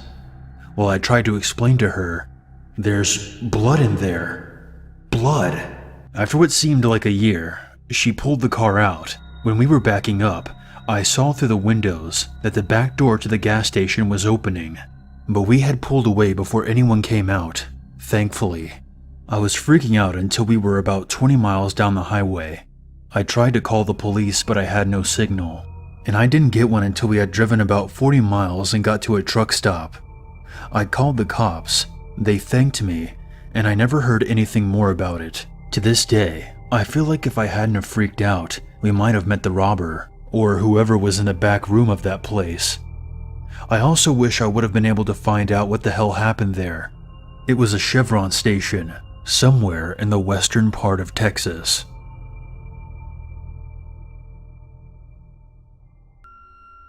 Last year, I was traveling back from college to go home. My college was about a 10-hour drive, and I had initially planned to drive through the night, but at about 2 in the morning, I was overcome with sleepiness, and knowing I still had about 4 hours to drive, I decided I needed to stop. I saw a sign for a rest stop, and I pulled off. The rest stop was fairly quiet, and I parked in the corner.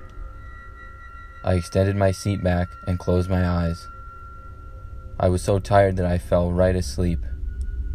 Sometime later, though, I woke up. I looked out my windshield to see it was still dark out. Then I turned my head to my driver's side window to see a man standing at the window looking in. He had a beard, and as soon as he saw me looking at him, he started to smile. I freaked out and started scrambling to find my keys. He then tried opening my door. It was locked, of course, and then the man began knocking at the window. I found my keys that were in the cup holder and started my car as fast as I could. I pulled out of there and drove all the way home. I arrived home safely at 7 a.m. I never plan on sleeping at a rest stop again. A couple years ago, my wife and I were doing a cross-country road trip. We were heading west, and somewhere along the way, we stopped for the night at a rest stop. We didn't mind sleeping in our car, and we wanted to save money on hotels. This rest stop had a little building with bathrooms and some vending machines in it. At about 11:30 p.m., I went in it to brush my teeth. It had a pretty decent-sized bathroom, and it looked well taken care of. There was about 5 stalls and 5 sinks as well, and it had good lighting.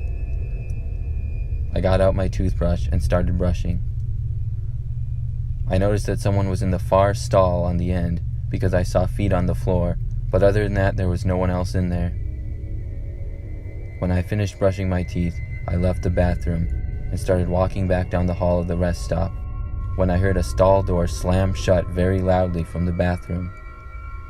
Then it happened again and again. There was a stall door being repeatedly opened and shut. The man that was in there must have been slamming it over and over again. It kind of creeped me out, and I walked faster to get back to our car. Once I got back to the car, I was very tired and we went right to sleep. I woke up in the night and I really had to pee. I got out of our car quietly so I didn't wake up my wife. When I got out, I looked at my phone to see that it was 2:42 a.m. I walked back into the rest stop and into the bathroom. As soon as I stepped in, I remembered the man and I saw someone was in the far stall again. The shoes appeared to be the same as the man's before. The bathroom only had stalls, so I went in the closest one to the door. As soon as I shut the stall, I heard the one on the far end open. I heard the man walk from the end and then stop directly in front of my stall. I turned around to see through the crack that he was looking right at me. He then tried opening it. I said, "What do you want?" in a nervous voice. There was no answer. I had to think quickly of how I could get out of there. The man seemed to be insane. I stuck my foot under the side of the stall as if I was going to go under the stalls to the one next to me. The man moved a little to his left. At that moment, I pushed the stall open as fast as I could and into the man, pushing him back. I took off and sprinted to the door and ran out of the bathroom. He began chasing after me, and I could hear him about 10 feet behind me. I didn't bother to look back at all. I just ran as fast as I could. I ran all the way to my car, jumped inside, and locked the doors literally 2 or 3 seconds before the man got to the car and started trying the doors before he started banging on my window. My wife woke up and started freaking out. She was very confused. I didn't have time to explain. I started the engine and drove off faster than I ever have before in my life. As I drove away, I saw the man just stand there and stare at me. My wife was in shock, and I tried to explain everything to her. Eventually, we stopped at another rest stop about 20 miles down the road to sleep the rest of the night. But after that, we haven't been to a rest stop since.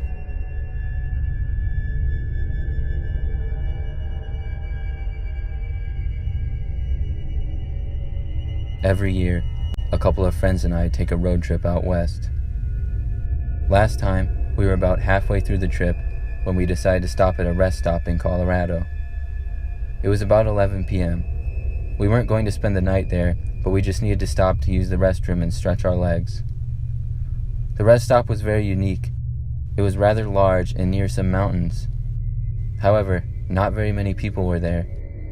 In fact, I didn't see any other cars in the parking lot at all.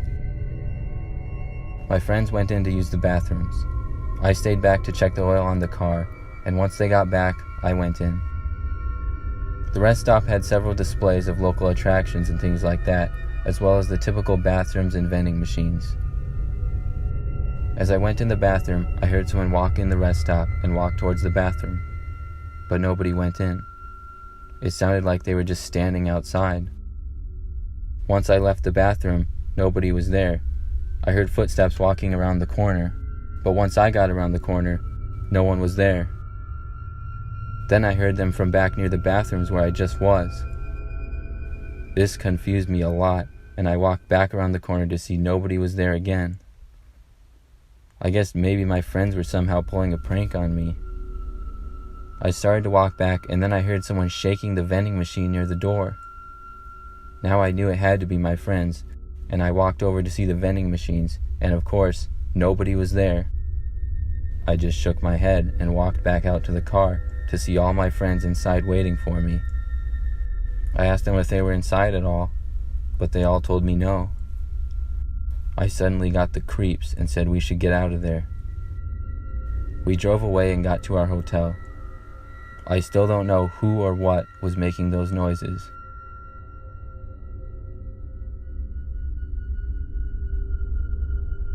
Last year, my parents and I drove to New York. I was 14 at the time. On the last day before arriving, we were in upstate New York and stopped at a rest stop to get food. The rest stop was rather large and busy. It had about 5 restaurants in it. There must have been at least 100 people inside. We went in and saw there was lines for every restaurant. My parents wanted tacos, but I wanted pizza, so I got in the line for pizza, and they went around the corner. I got in the end of the line. There was maybe 5 people in front of me. I stood there and waited. After about a minute, I felt 2 arms grab my shoulders. I thought it was my dad, but when I looked, it was some guy who looked like he was 50 or 60. He had on a leather jacket and grayish hair. He was smiling and asked me what kind of pizza I was buying. I told him cheese, and he said he would buy it for me. I said no thanks, but he insisted. I figured free pizza is free pizza, so I said all right.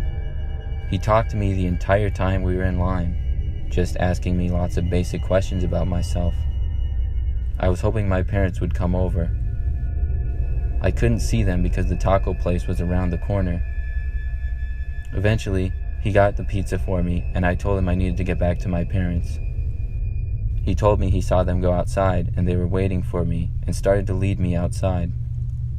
Looking back, I can't believe I was so stupid, but I actually believed him. We walked outside and we got towards the parking lot, but I could see my car and my parents were not there. I started to turn around, but the man put his arm around my shoulder and kept walking. I asked him where we were going. He started to walk faster and his grip got tighter. He just kept smiling and told me to shut up. I then told the man to let me go. He said shut up again. We reached his car, which was parked in the far corner. I was not going to get in his car. I yelled at him to let me go as loud as I could before he covered my mouth. I was able to get some people's attention. A woman came over to us. The man said I was just being difficult and everything was fine. I told her no it wasn't, and I used this opportunity to run to the woman. The man continued to try to pretend that I was with him, but I could tell the woman wasn't buying it, and I told her to call the police. At this moment, the man got into his car and drove off. I am disappointed to say I didn't get the license plate, but I did get back to my parents, who called the police, and they questioned me. I don't believe the man was ever caught, but I'm sure glad I wasn't abducted.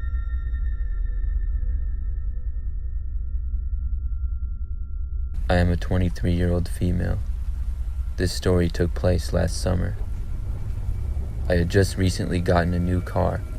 Well, actually it was used, but it was only 8 years old and was much better than the 2003 car I had been driving.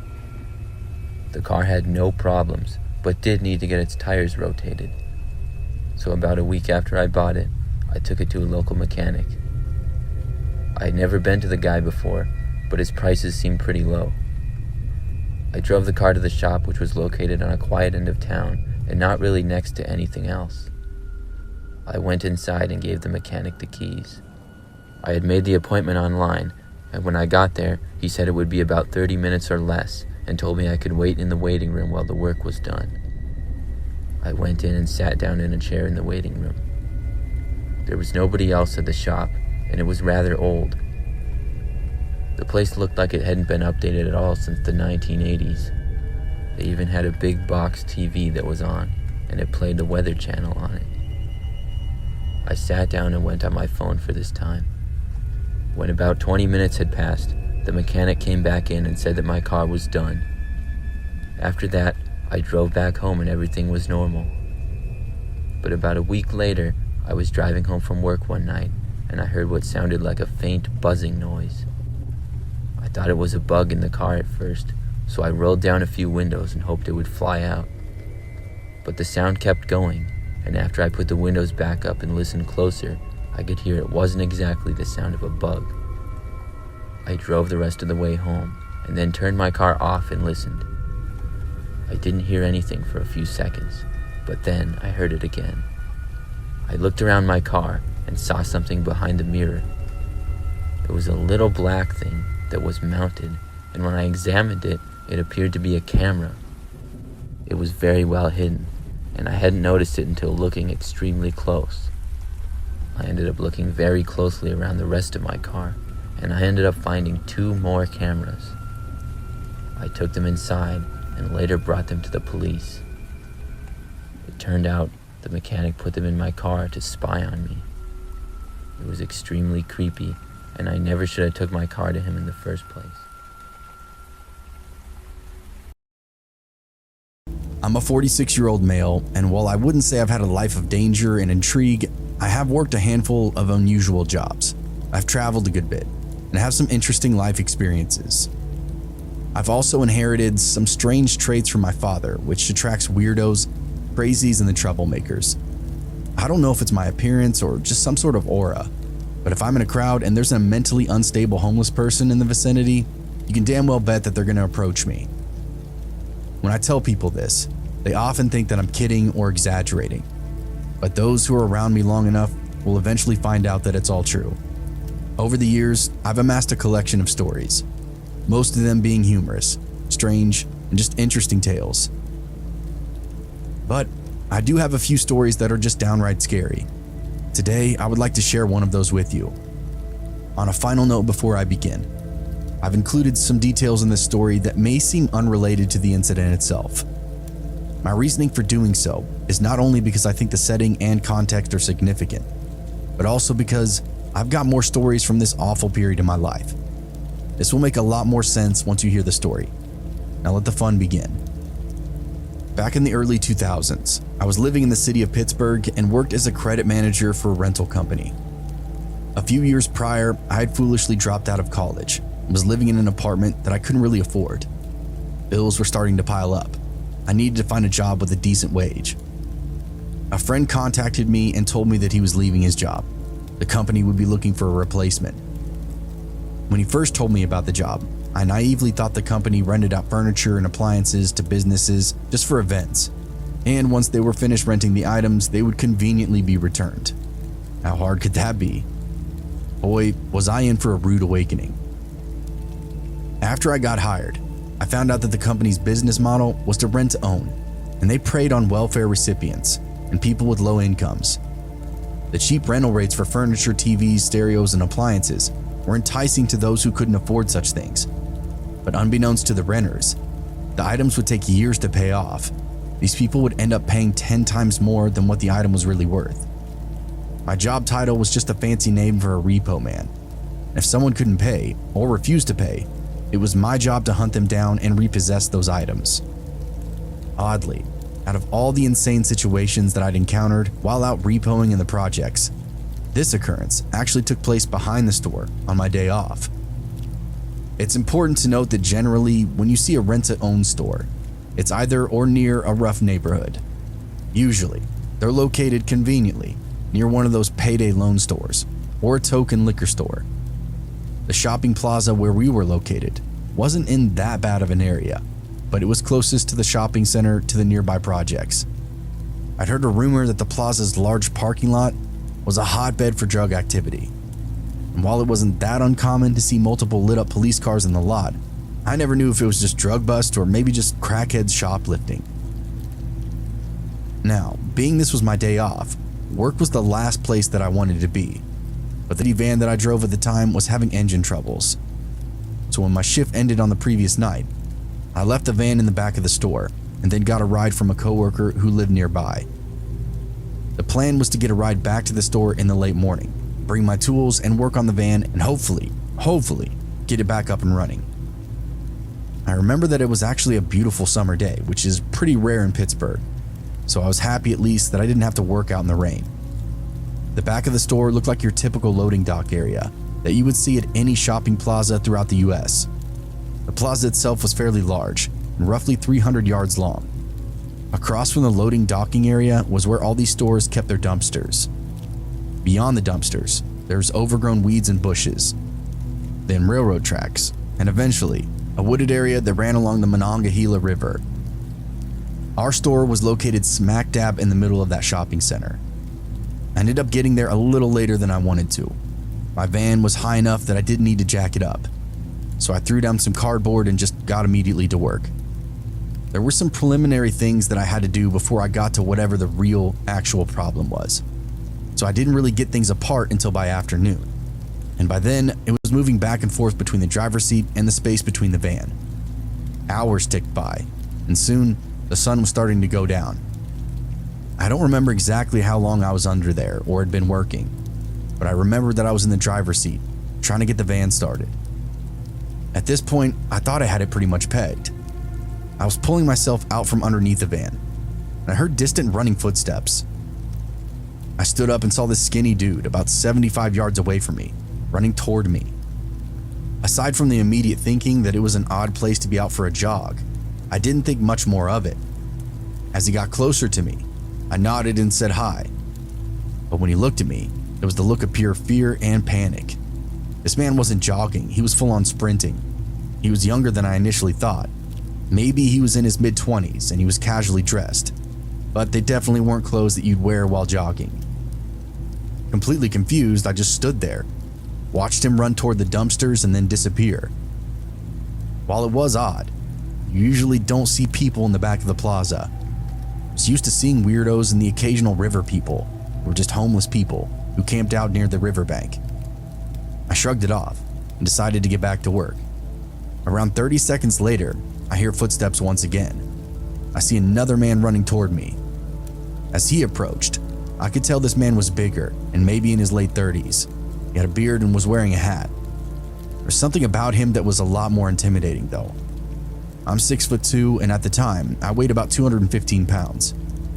People often said that I looked intimidating, to which you kinda had to at the job that I was at, but it only took one look from this man to know that he wasn't somebody to f with.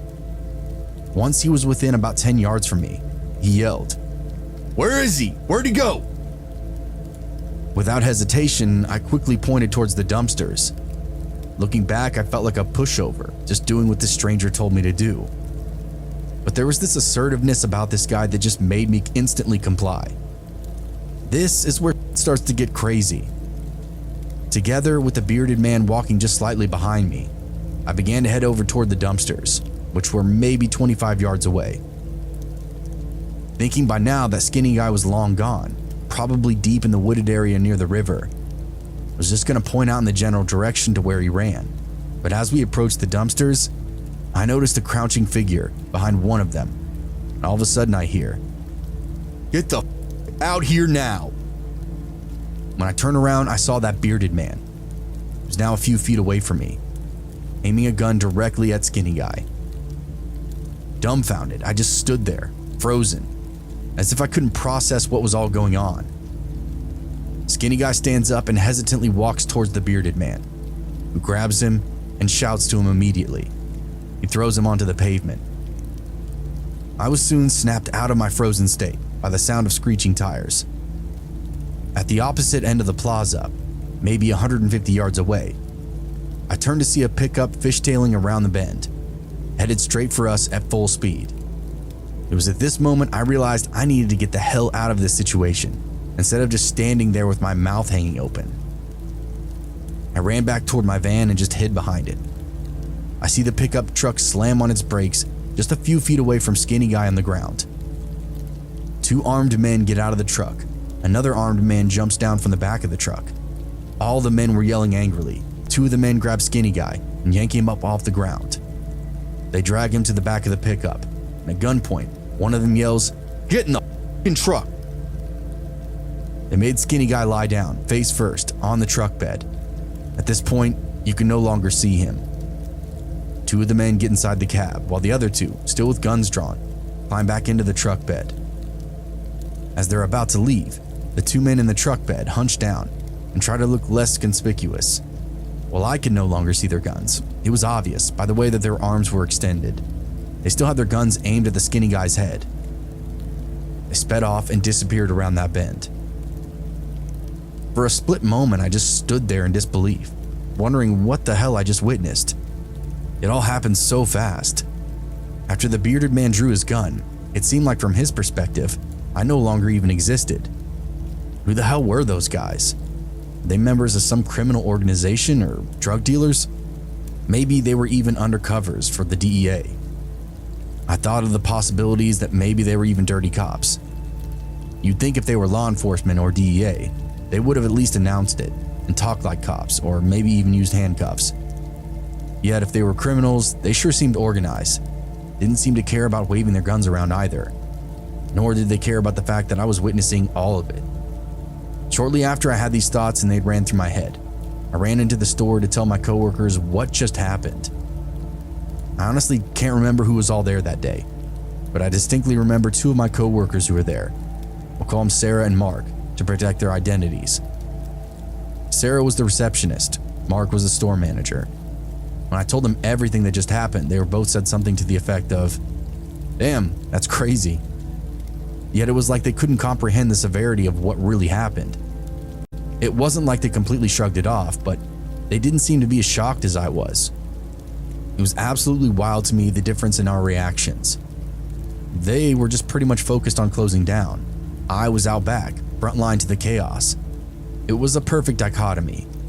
I thought maybe it was because everyone in this godforsaken place had become so numb to the insanity, used to hearing crazy stories from the so-called road dogs like myself. Honestly, they probably weren't all that surprised to hear the people behind the store were waving guns around. After seeing their underwhelmed reactions, I regained my composure and went back outside to finish working on my van. About a half an hour later, I saw two men slowly walking behind the dumpster area, where the pavement ended and the weeds began. Occasionally, they would stop and look through the weeds and bushes, and eventually made their way onto the railroad tracks, still looking as if they were searching for something. They weren't there for very long, and after a few minutes of looking around, they just walked away and disappeared. After that, I never heard or saw from any of those guys ever again. To this day, I don't know why I didn't report any of this incident to the police. I guess a part of me suspected they were somehow involved.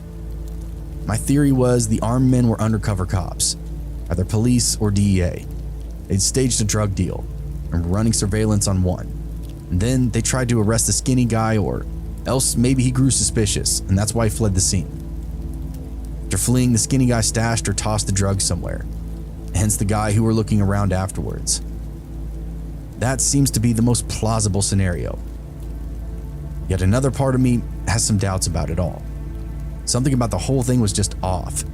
And while it's not like the incident haunts my conscience on a daily basis or anything, sometimes I do get this guilty feeling, as if I ratted that skinny guy out and sent him to his death. Unfortunately or fortunately, I'll never know. I ended up quitting that job almost a year later. I worked there for 3 years, and toward the end, I began to notice that I'd become very cynical, mean, and depressed. I also became a heavy drinker, among other things, and I knew I had to get out of that place and find a new path, which thankfully eventually I did. Anyhow, I've tried to bury and forget most of these memories from that time in my life, but there were a few repo incidents that I can't forget, like the time I almost had to jump out of a second-story window, or the time I had to hide from a customer's psychotic husband. If there's anyone interested in these stories, leave a comment. Life is pretty busy these days, so it may take me some time, but I enjoy writing and have plenty to write about. Thanks for listening. Back in my senior year of high school, I worked at a local gas station to help my mom and brother with rent. It definitely wasn't the best paying job, but it helped us get by to the point where we were in a much better financial position than we were. While on the job, you definitely had to deal with many issues with customers, especially during the night. These types of customers usually ranged from the drunk types to the more aggressive types. Thankfully, the area I worked at was relatively safe, so I mainly got people who came in wanting a beer or a midnight snack. There was this one night, however, that will never leave me. It is absolutely true, and it's something that definitely chilled me to the bone. I had been scheduled to work one night as the person who was supposed to be working had called out. This made me annoyed as it was supposed to be my day off, but in the end, the night shifts were relatively chill. I drive over to work at around 8 p.m. and began my shift as usual by clocking in.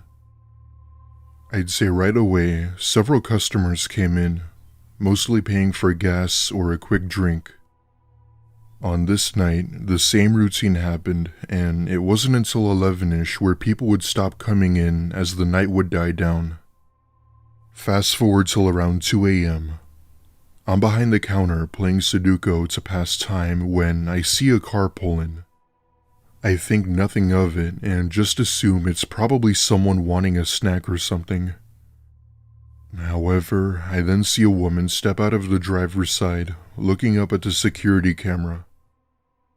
She seemed to be around her early 30s, wearing nothing but a sweater and some jeans. The way she stared at the camera, though, just seemed like she was watching it for no apparent reason. After a good minute, she then walks into the store and right away starts talking to herself. I couldn't really make out as to what she was saying, but if I had to say, it sounded like she was talking about a person named John. I just minded my business and figured that she had some sort of mental disorder. In fact, my cousin suffered from something similar, so it immediately hit close to home. She walks around seemingly cautiously around the shelves while biting her nails as if she were worried about something. Part of me wanted to ask if she needed help, but the other part of me didn't. Eventually, she casually picks up a candy bar, and I gladly ring her up while telling her the total. However, she doesn't get out a credit card or even cash, and just stands there looking dead at me while talking about this John guy. I'm not really sure what it was, but there was something about her eyes and nose that gave off such an eerie feeling, not to mention that she kind of looked like the girl from the Ring movie. After what felt like hours, I just said that she could take the candy as I didn't want the situation to be more awkward than it already was. With that, she finally left and got in her car, driving off in what seemed like a hurry. For the next 2 hours, I waited until my shift was over when the person working after me had come in. It was around 5 a.m. and had gone home to go to sleep and woke up at around 12 to several missed calls from an unknown number. The thing that struck me the most was this one and only voicemail that was left. I put it on speaker and instantly became shocked when I hear the same voice of the woman repeatedly saying John louder and louder. This was followed by a very loud, high-pitched scream at the end, which made my blood run cold. It was something I've never heard before, as it didn't even sound human. I have no idea how she got my number or who John is or was. Long story short, I end up getting my number changed very quickly, where I thankfully never heard or saw her again.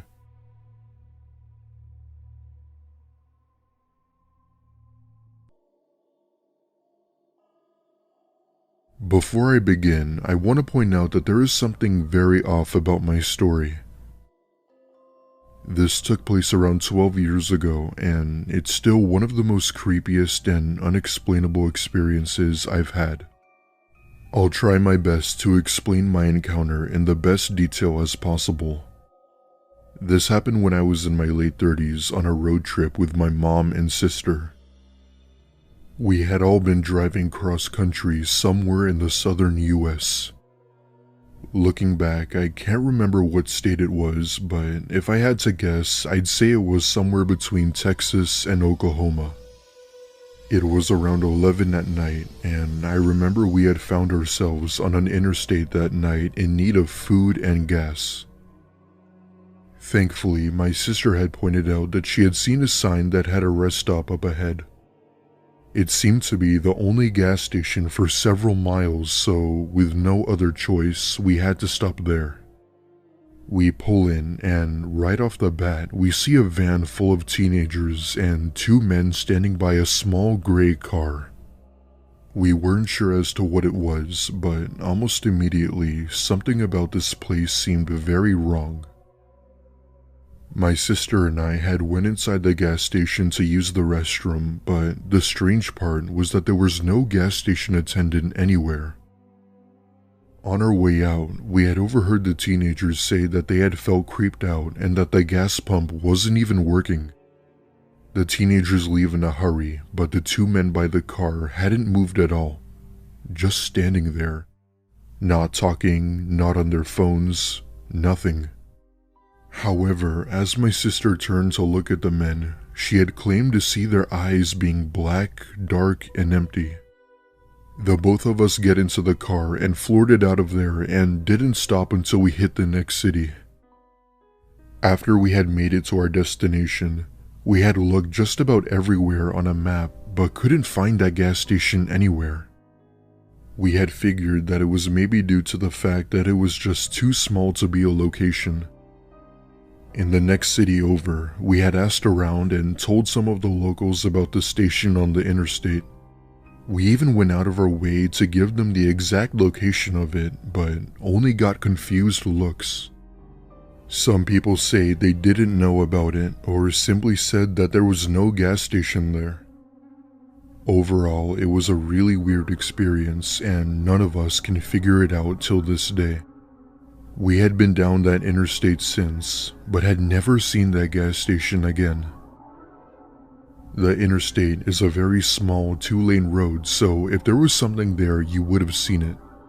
A few days into our stay, and we had spoken to a guy who had claimed to be a trucker and had told us similar stories. In the end, we had accepted the fact that there was no rest stop there. I still get chills thinking about it till this day. Sometimes I like to think that maybe this was a dream or a deja vu episode. We don't really tell many people about this, as we'd assume most would think we're crazy or lying. Either way, this was and still is one of the most creepiest and unexplainable encounters we've ever experienced. To be honest with you, I'm not really sure what we saw. We even asked more locals about it too. A few months later, we learned that a family had gone missing for nearly a week near the area of the station.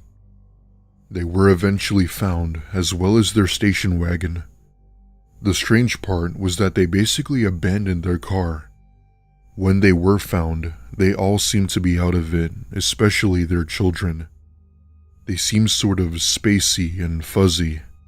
As far as we know, everyone is fine now, but I'm starting to believe they saw the same thing. However, up until now, there have been no leads, and that gas station has never been found.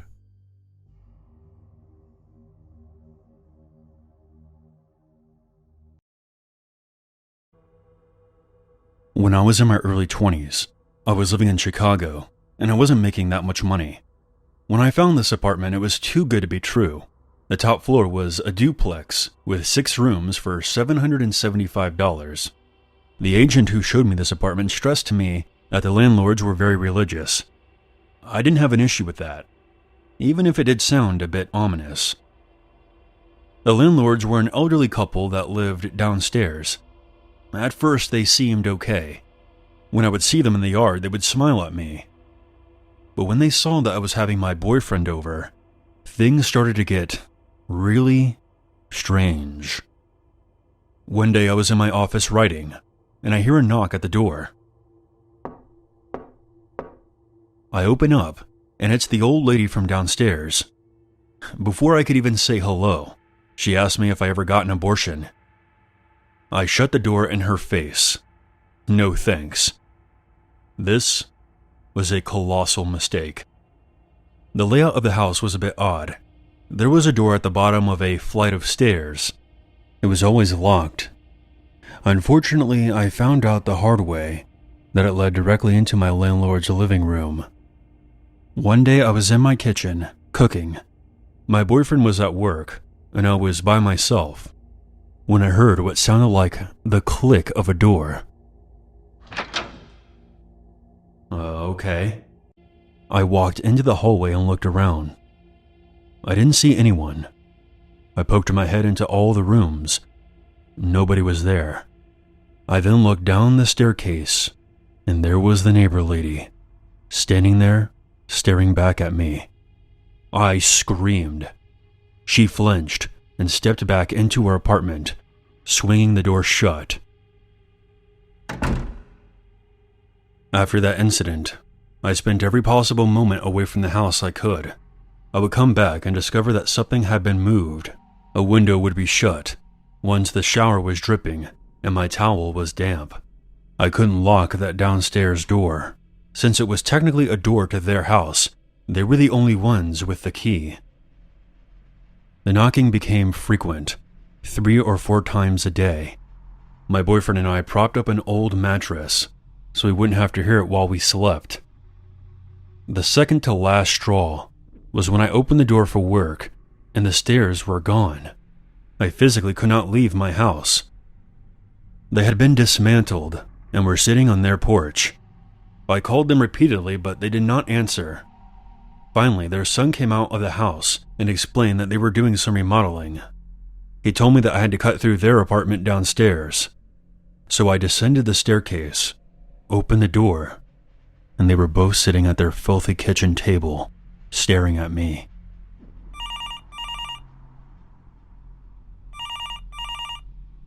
The phone was ringing in its cradle. They must have heard it, but they kept staring at me with this blank look on their faces. I crossed their kitchen and left out the back door. A few days later, I came home from my job and noticed the bathroom floor was almost completely flooded, like somebody had left the faucet on. The old woman, seeing that I had come home, came up the stairs and knocked, screaming at me that I had flooded the bathroom and that her son would have to come and fix it. I was so exhausted at this point that I just said it was okay. Her son comes by a few hours later. I open the door and tell him that I needed an hour or so. He then picks something up and swings it at me. It was a massive wrench. I somehow ducked out of the way before he stumbles over.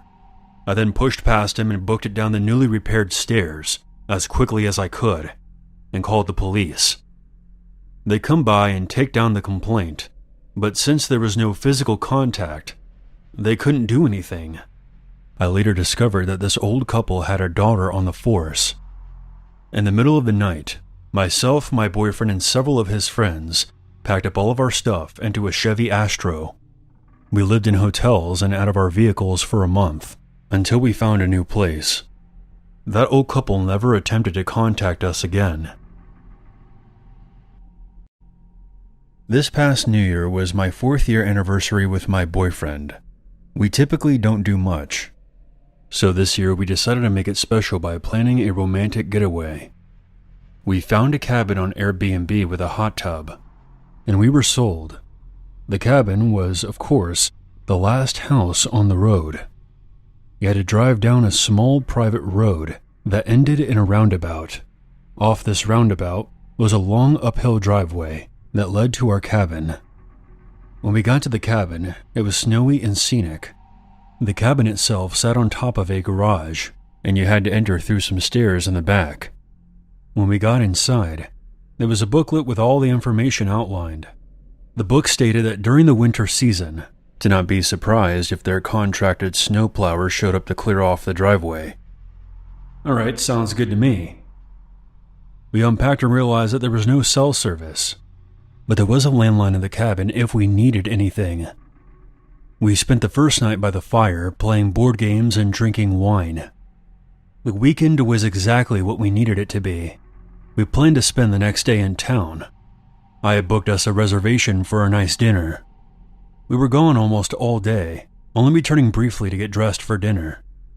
Dinner was great, and we were excited to head back to the cabin for some champagne and hot tubbing. While at dinner, the temperature had dropped, and it snowed for the first time that day, coating everything in a fresh layer of white. We drove down the private road and got to the driveway. It was at that point my boyfriend stopped the car and asked me if I had noticed the new tire tracks on the ground. I looked at the driveway, hoping to quickly disregard these new tire tracks, but there they were.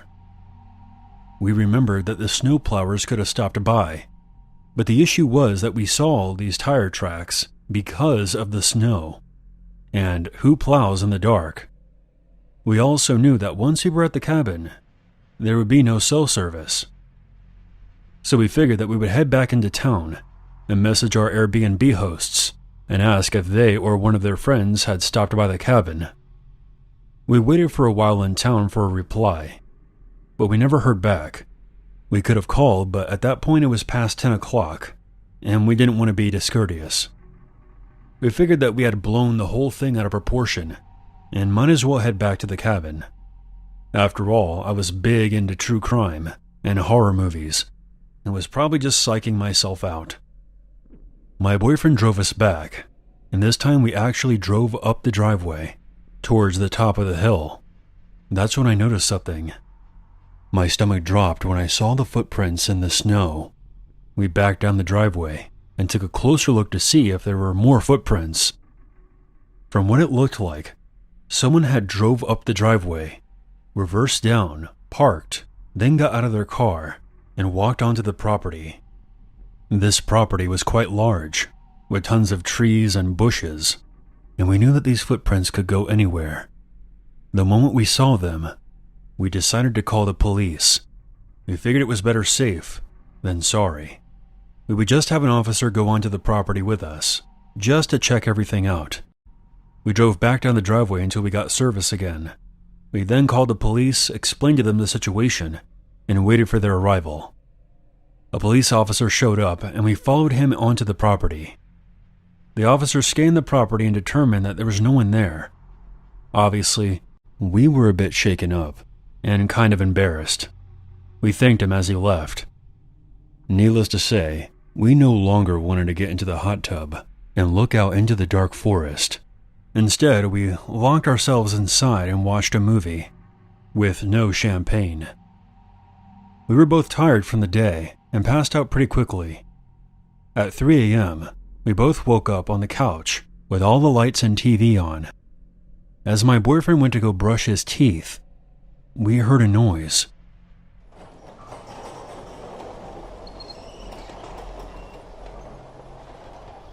It only lasted a few seconds. We both looked at each other and froze. It was the garage door. There are only very few reasons that someone would need to open a garage door of a guest-occupied Airbnb at 3 o'clock in the morning. We knew that if someone was outside, they knew we were here, and they could see us. I immediately grabbed the landline and dialed 911. As I sat on the phone talking to the operator, we heard a bang on the balcony, as if someone threw something up onto it, when the operator told me the police were on their way. We sat crouched in the cabin, hoping the police would show up in time. Suddenly, we saw the police lights in the driveway. They exited their cars and began searching the property. Soon, we heard them knocking at the door.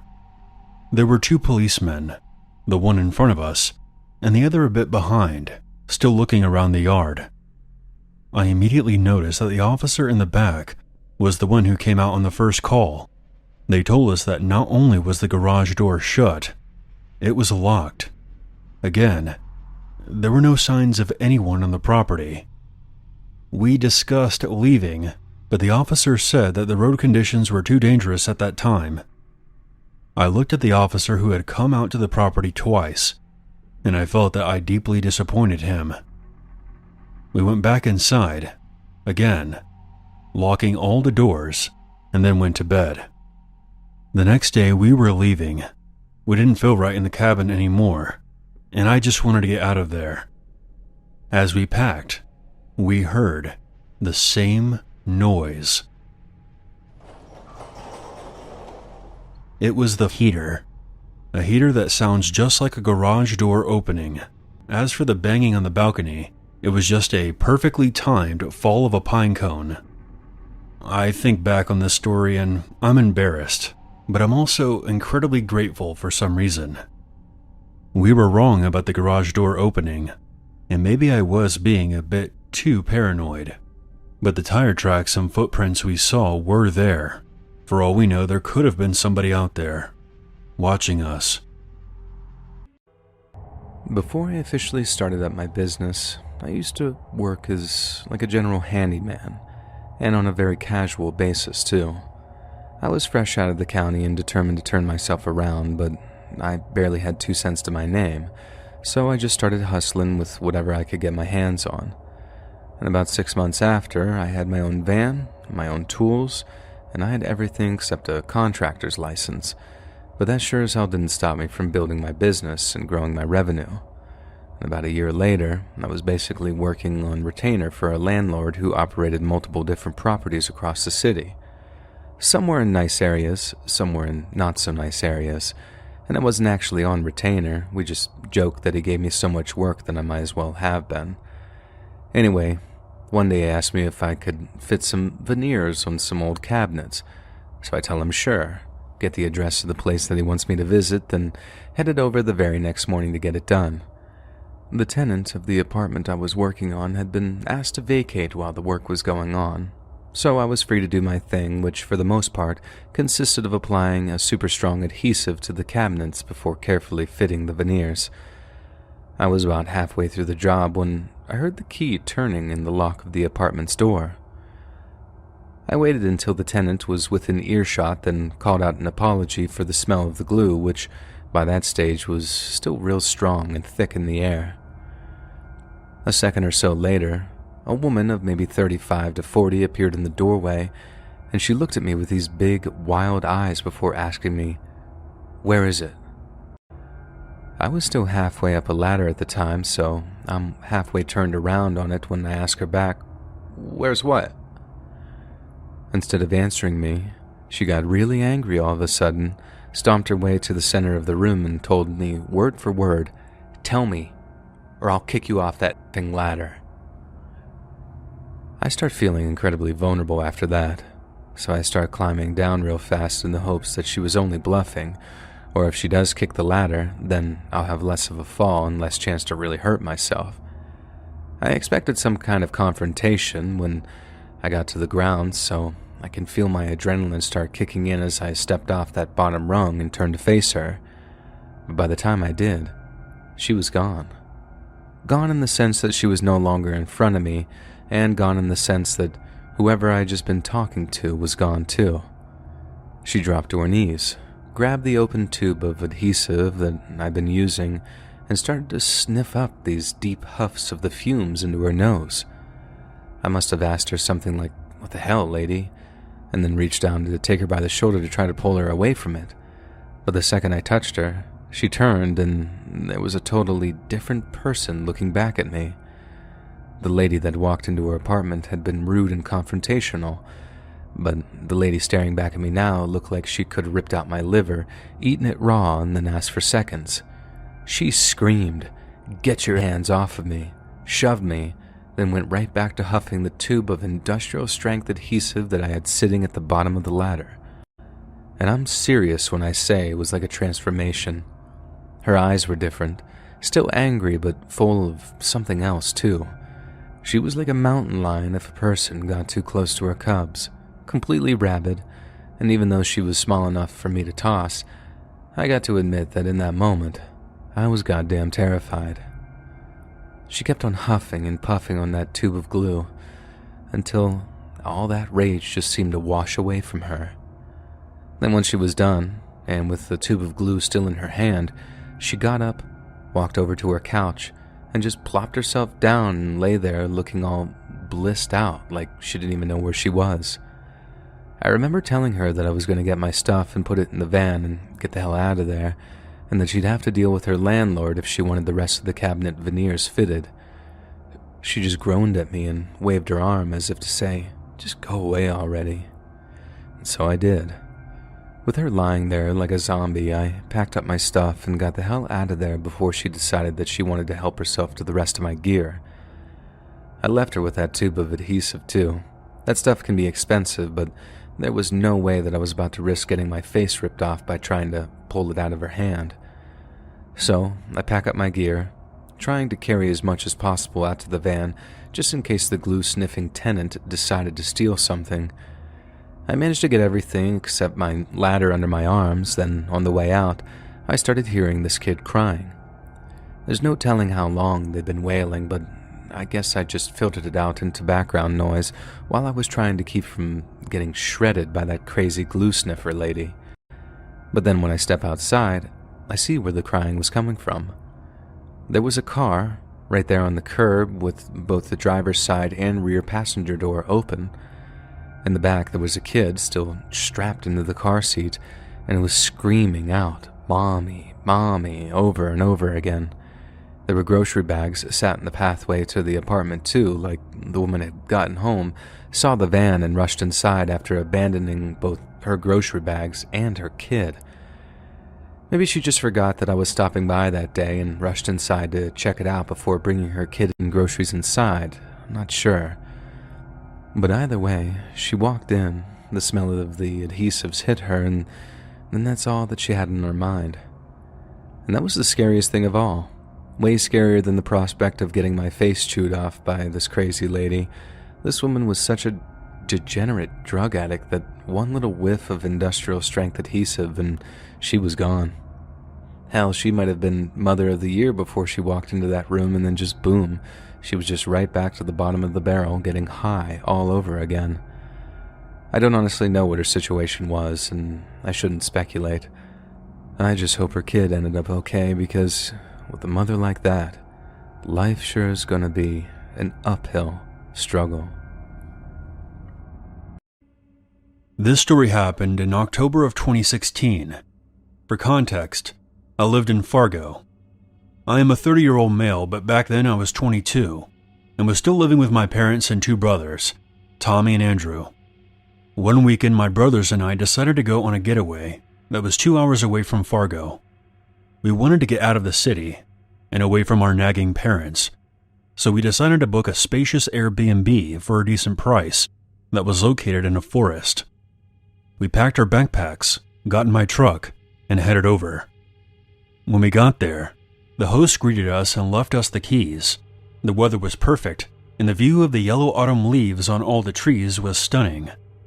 On the first night, we decided to take a nice long walk in the forest. While hiking through the trees, we made small talk and generally explored the area. Soon, it became dark. I don't know about Tom and Andrew, but I'm easily creeped out by the dark alone. But being in a forest, no way. Guys, maybe we should head back to the rental, yeah? It's getting creepy out here. Then suddenly, a loud growl came from somewhere nearby. It sounded human, yet animalistic at the same time. What the was that?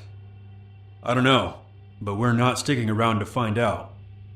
We then heard something speeding toward us. I hear something heading toward us. Let's get out of here quick. When I looked behind us, I saw a figure of what looked like a man coming out of the tree line.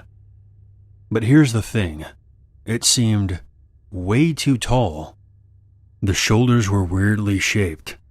They were almost like arches. We got back to our Airbnb and locked the door, but it wasn't over yet. At around 1 a.m., we had calmed down enough to call it a night. But I was still paranoid. I couldn't get the image of the figure I saw out of my mind. Was it a man? If so, was he wearing some kind of costume? Could he be a part of a cult? Could there be others hiding out in the forest? Did our Airbnb host set us up? I got up and double-checked the house to make sure all the windows and doors were locked. I eventually went to bed, but I had trouble falling asleep. Out of random curiosity, I looked out my bedroom window, and I noticed a black dog under the dim driveway lamp. At first, I didn't think anything of it, but the more I looked at it, the more creeped out I got. The dog appeared to be looking right at me, not moving a muscle. What happened next was simply unbelievable. Its eyes began to glow red, and then it stood on its hind legs. Its stance became kangaroo-like before it took on a humanoid appearance with long, sharp fingernails. I freaked out and quickly closed the blinds. My brothers heard me screaming. Josh, what's wrong with you? I saw something in the driveway. At first it was a dog, and then it became, I don't know, something else. They didn't believe me at first, but they quickly changed their minds when they heard that same deep growl we heard out in the forest.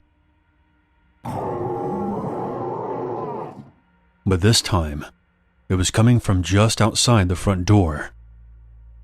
Something then began to strike the door over and over again.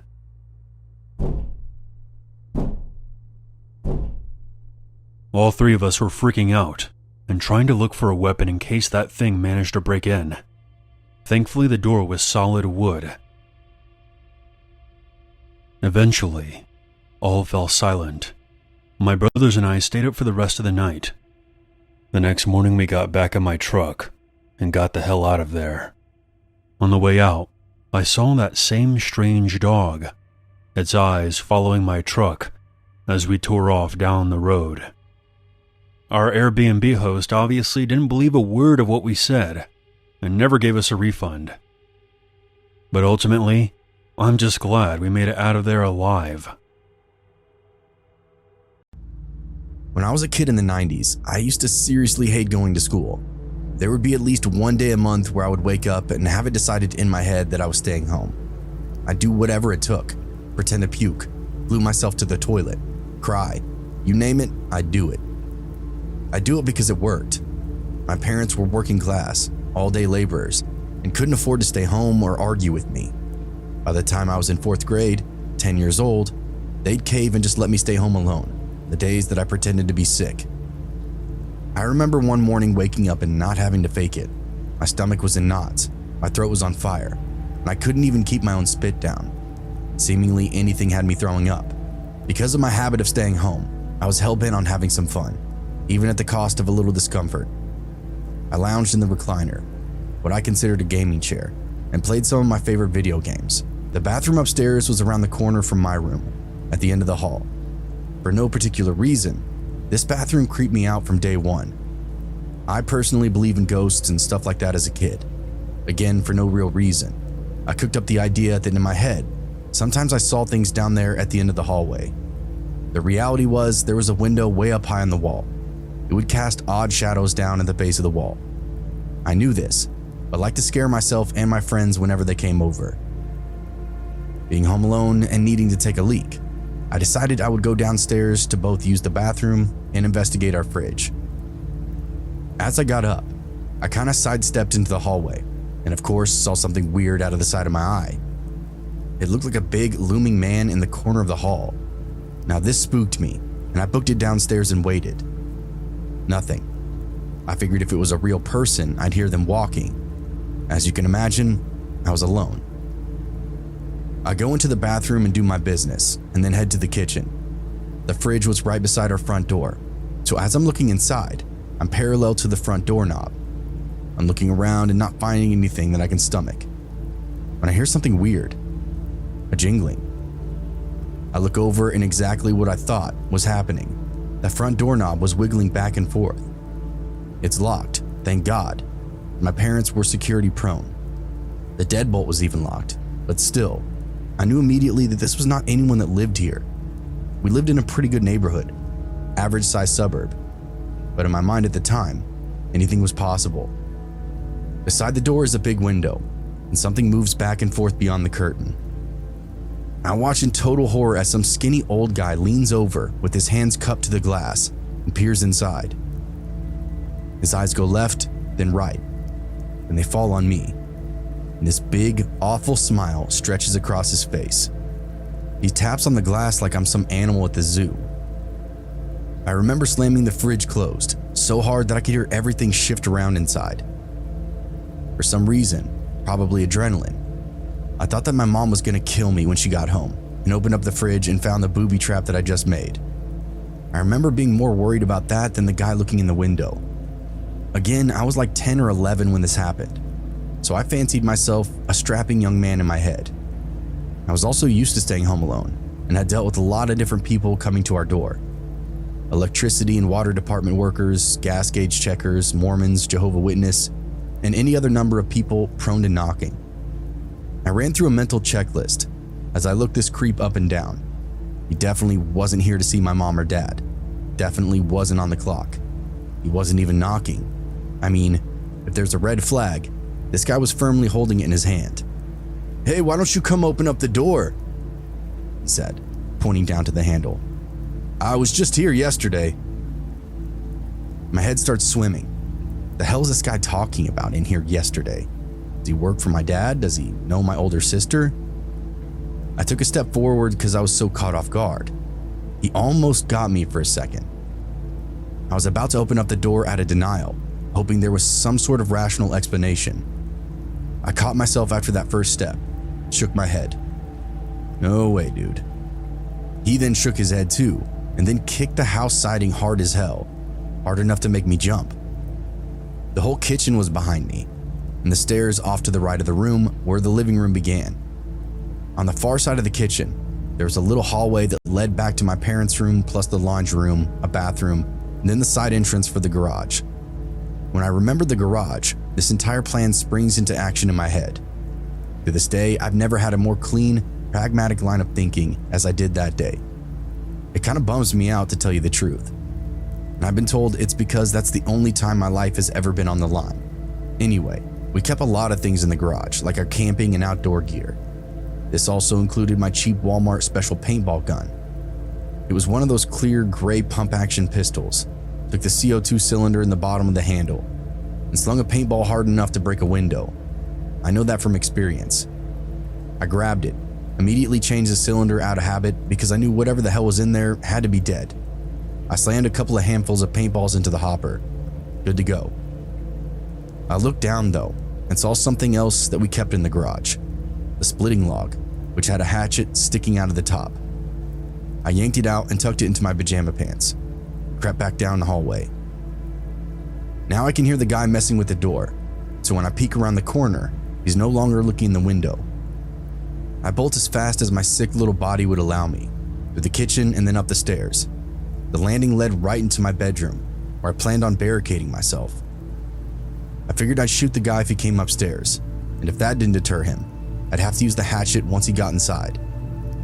In my head it was foolproof, but something told me to stop. Something better occurred to me then. Instead of my room, I went around the corner and towards the creepy bathroom at the end of the hall. It felt crazy, but something told me this was the best plan. I stopped and went to the bathroom. I slid the window open as quietly as I could. I knew if I could fit through the opening. I knew the roof was easy to walk over from there. I'd snuck onto the roof a number of times this way, and I know if I crept around, I'd be able to see the front door. I pulled myself through, tiptoed along the roof, careful not to stand too tall or step too loudly. Honestly, the guy was an adult. He might be able to just climb right up the roof without a problem. I wanted to get the drop on this guy though. After a few steps, I came around and lo and behold, there he is, still working on the door. He's got a screwdriver, a credit card, a coat hanger, literally a kit the guys would have from Home Alone. It was cartoonish. The guy even had crazy hair and goofy clothes, like pants that were way too high. It was obvious this person was a stranger. In the moment, I wish I'd grabbed the telephone just to dial 911, and I realized that I had no idea what this guy was actually capable of. But he was desperate enough to get inside our house. It sounds crazy, but I swear it's the only thing that I could think of. I began shouting video game quotes at this, the toughest ones that I could remember from whatever games were out at the time. Obviously, I added a string of profanities, and when I first started shouting, the guy almost jumped out of his skin. Seeing him scared in just that brief moment opened up a whole new confidence in me. I started pelting him with paintballs. The chest, the hands, the face, the throat. I shot him everywhere, black and blue, literally. He was only 15 or 20 feet away, and I shot that thing every day at that point in my life. I could hit a dog turd at 50 paces. A full-grown man was an easy target. I'll never forget how he started screaming, like top of the lungs screaming. I think he thought I was shooting him for real, as those old single-pump paintball guns were loud as hell when they fired. Add that instant sting that he felt. He probably thought it was real for a second or two. Either way, he danced out of my sight. He composed himself, then started hollering threats of all kinds. He was saying them all in this deep, creepy voice that he didn't have before, when he was asking me to open up the house. I ran around to the other side of the roof, and by God, there he was, stalking around the opposite corner. I didn't even need to tell you that I let this guy up again, but this time he just booked it and jumped over the fence. He walked back to the little creek that separated some houses, rinsed the paint off of him, then wandered up the road. And you can believe I watched him for every step of that. Once he disappeared, I ran fast as hell inside, never dropping my weapons, and got a hold of our phone. I wanted to call the cops, but just opted to call my mom instead. She worked much closer and would be able to get home in at least a little bit quicker. I told her everything, and she called my dad. They both showed up not much later. I broke down at this point, as the reality set in that I was actually in danger. The story actually gets kind of crazier. The guy that was looking in the window, someone had been in our house the day before, and my parents were keyed into it because some stuff had been moved around the house. They noticed an open window in their bedroom. Some of the books were moved around, clothes moved too, and someone had a cigarette out in their bathroom sink. They knew it wasn't us kids. Obviously, neither of us smoked. They made sure to lock the doors, but other than that, they really didn't know what to make of it. It turns out that guy who peeked in our window had been casing houses up and down our neighborhood. 2 or 3 had already been robbed, and a 4th summer home, but over a dozen had been probed and valued, including ours. He would come up to a house, go through as much of their belongings as possible before being discovered, then come back the next day right when everyone was leaving and get what he wanted. He didn't account for me staying home that day, my parents locking everything up after having that first weird experience. I'm so glad that I live in the time that I do, as you can imagine. I have cameras everywhere now, security to the max, and a big .357 revolver instead of that paintball gun. All thanks to that childhood weirdo. I was around 16 years old at the time. It happened in the suburbs of New Jersey. It was about 8 p.m. and completely dark outside.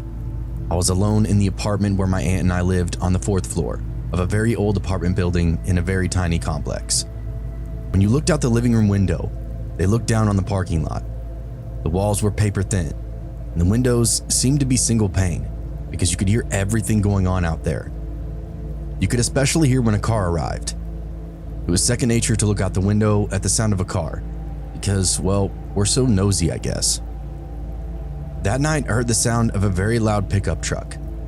My uncles lived just down the road, and both drove pickup trucks and visited regularly. So I got up to check the window to see if it was one of them. This time it was not. It was a beat-up old Chevy truck with rust all over the place. Inside were 2 teenagers. The second I came to the window, the driver pointed straight at me, as though he absolutely knew who he was looking for and where I was. Now that freaked me the hell out, and I took a step back. I was about to walk into the other room and just try to shake it off when there was a pounding on the apartment door. All I could think was, the hell? I walked over to the door as quietly as I could, trying to step on the rug and not the wood floor. I leaned to the door without touching it. I held my breath as I looked through the peephole. I couldn't believe what I was now seeing. Out there in the stairwell were 2 very agitated looking teenage boys. They were twitchy and jumpy, clearly on something, and one of them was holding a Home Depot bucket. And here's where my brain must have snapped into some sort of dissociative panic mode that would come back to haunt me later. In the bucket there was duct tape, a rope, a hammer, some wood, and a long, serrated looking knife, like the kind you use to cut spray foam to make it smooth. I pulled back from the door immediately. My brain was going 1,000 miles an hour. For just the briefest of moments, I thought, there's no way this is real. There's no way they're just carrying a bucket of these murder tools right out in the open for me to see. It's so stupid. This has to be some sort of joke. Yeah, it has to be. I went to the peephole again to try to get a good look at them, and I didn't recognize either one. Let me tell you how significant this was for me. I was pretty well liked at my high school. I moved between social groups very easily. I got along with everybody. I got to know pretty much everybody, and everybody got to know me.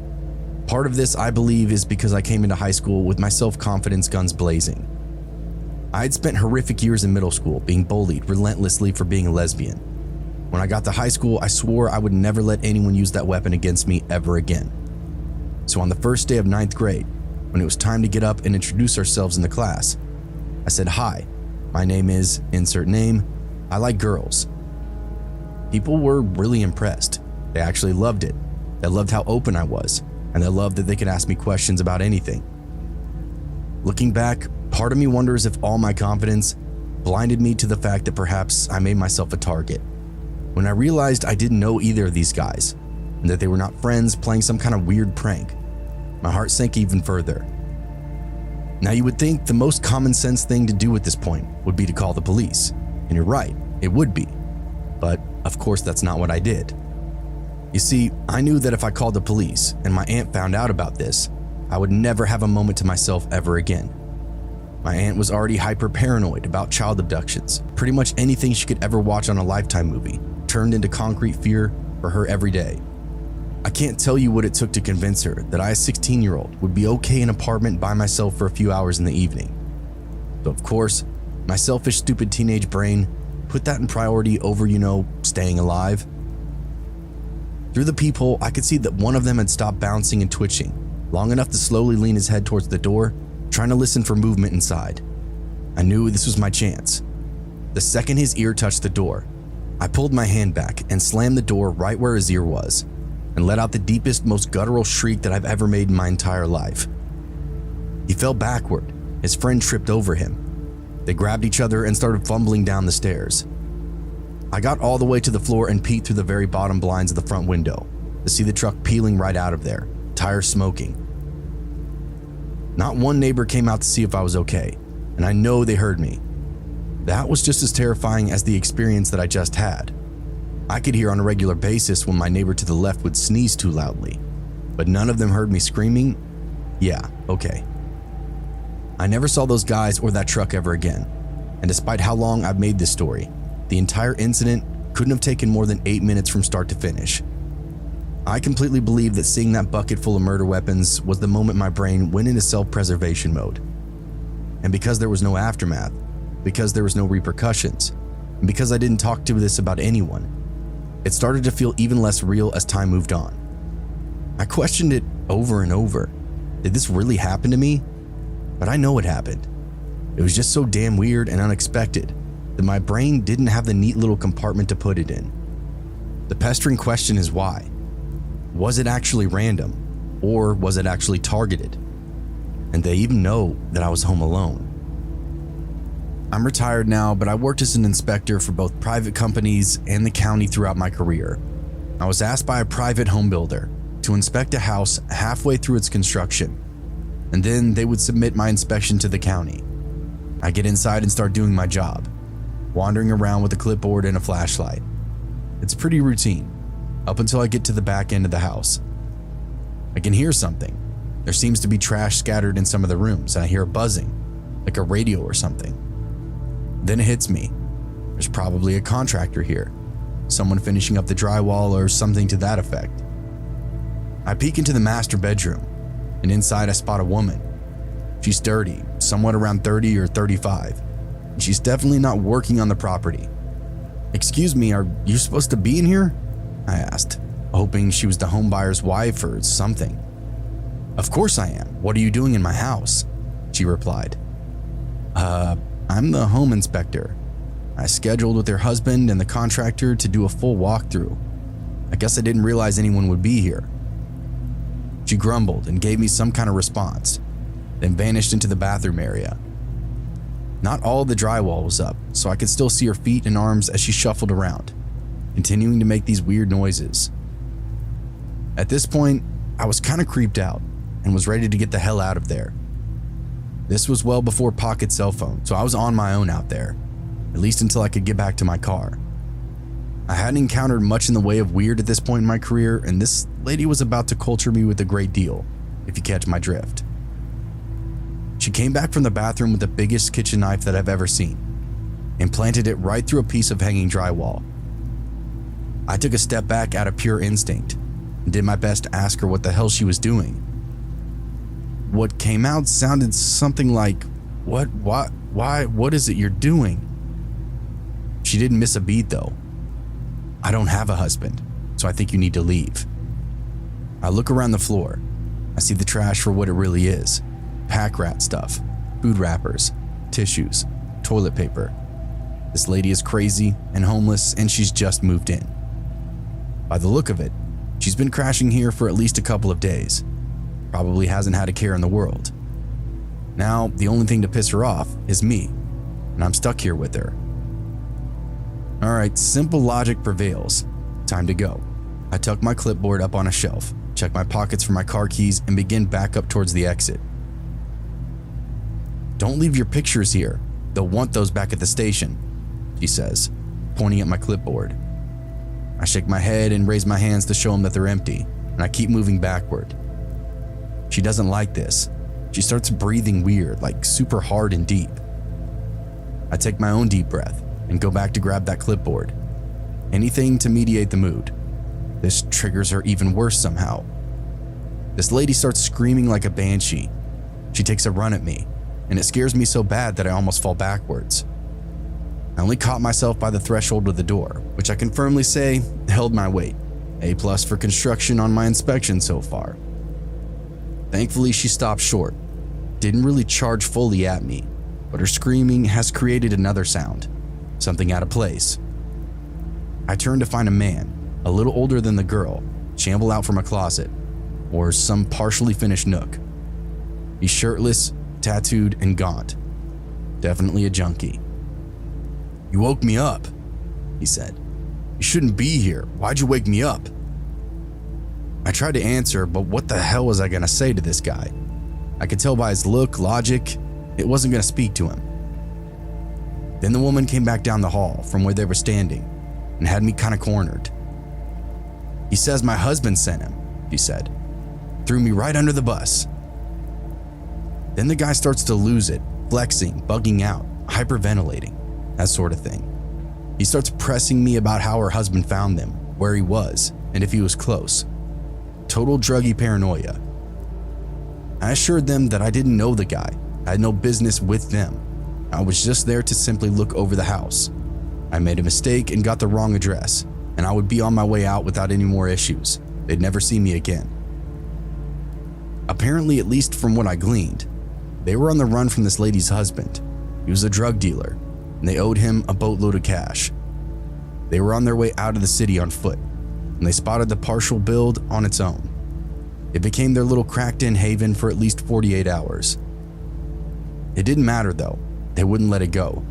They were beyond convinced that I was a resp for her husband. I'd found them, and now someone needed to make a move.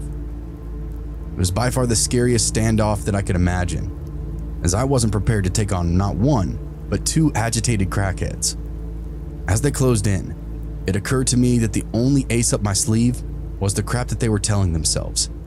I had to go with a lie, and the second that I did, they completely changed gears. Your husband isn't gonna like any of this. You know he's outside, right? Both of their jaws immediately hit the floor, and then they sprinted over to the window to do what junkies do.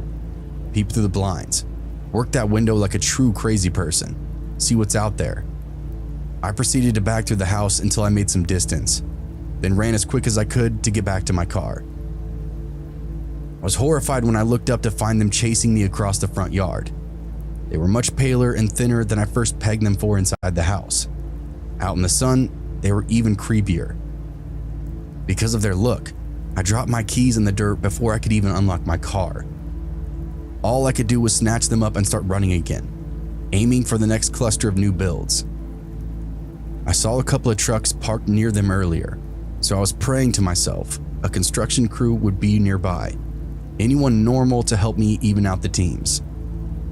Fortunately for me, I didn't have to run very far, and I stayed well ahead of the junkie house dwellers, but they still didn't give up the chase. I spilled into the nearest house, and right there, a crew of 5 guys met me with hammers and saws, asking me what the hell I was up to. It was exactly what I wanted to see. I explained that I was a home inspector, was working next door. Some druggies inside caught me off guard and chased me over here. They gave me the green light, and they went outside to confront the duo on the lawn. It went exactly how you would expect it to. The crack twins started telling some crazy-ass story, and the construction guys snapped them both up and put them on the ground, called the nearest police station. They sat on top of them until the cops arrived, at which point I had to clarify my story a little bit more. The whole thing was absolutely wild, and they got hauled off with their belongings. I said a big thanks to the work team that saved me, even dropped a few gift cards off for them later on that week. There was minimal damage to the house, except for the bathroom that they were hiding out in. It had the craziest graffiti that you could imagine. I swear it looked like it was painted in blood, carved out with a knife, and straight burned into the wood and drywall. It was something out of a movie. All insane devil worship stuff, I think. I've always felt like I got away pretty lucky that day, as they both seemed pretty strung out as I did my walkthrough. Had I caught them when they were more coherent, who knows what could have happened.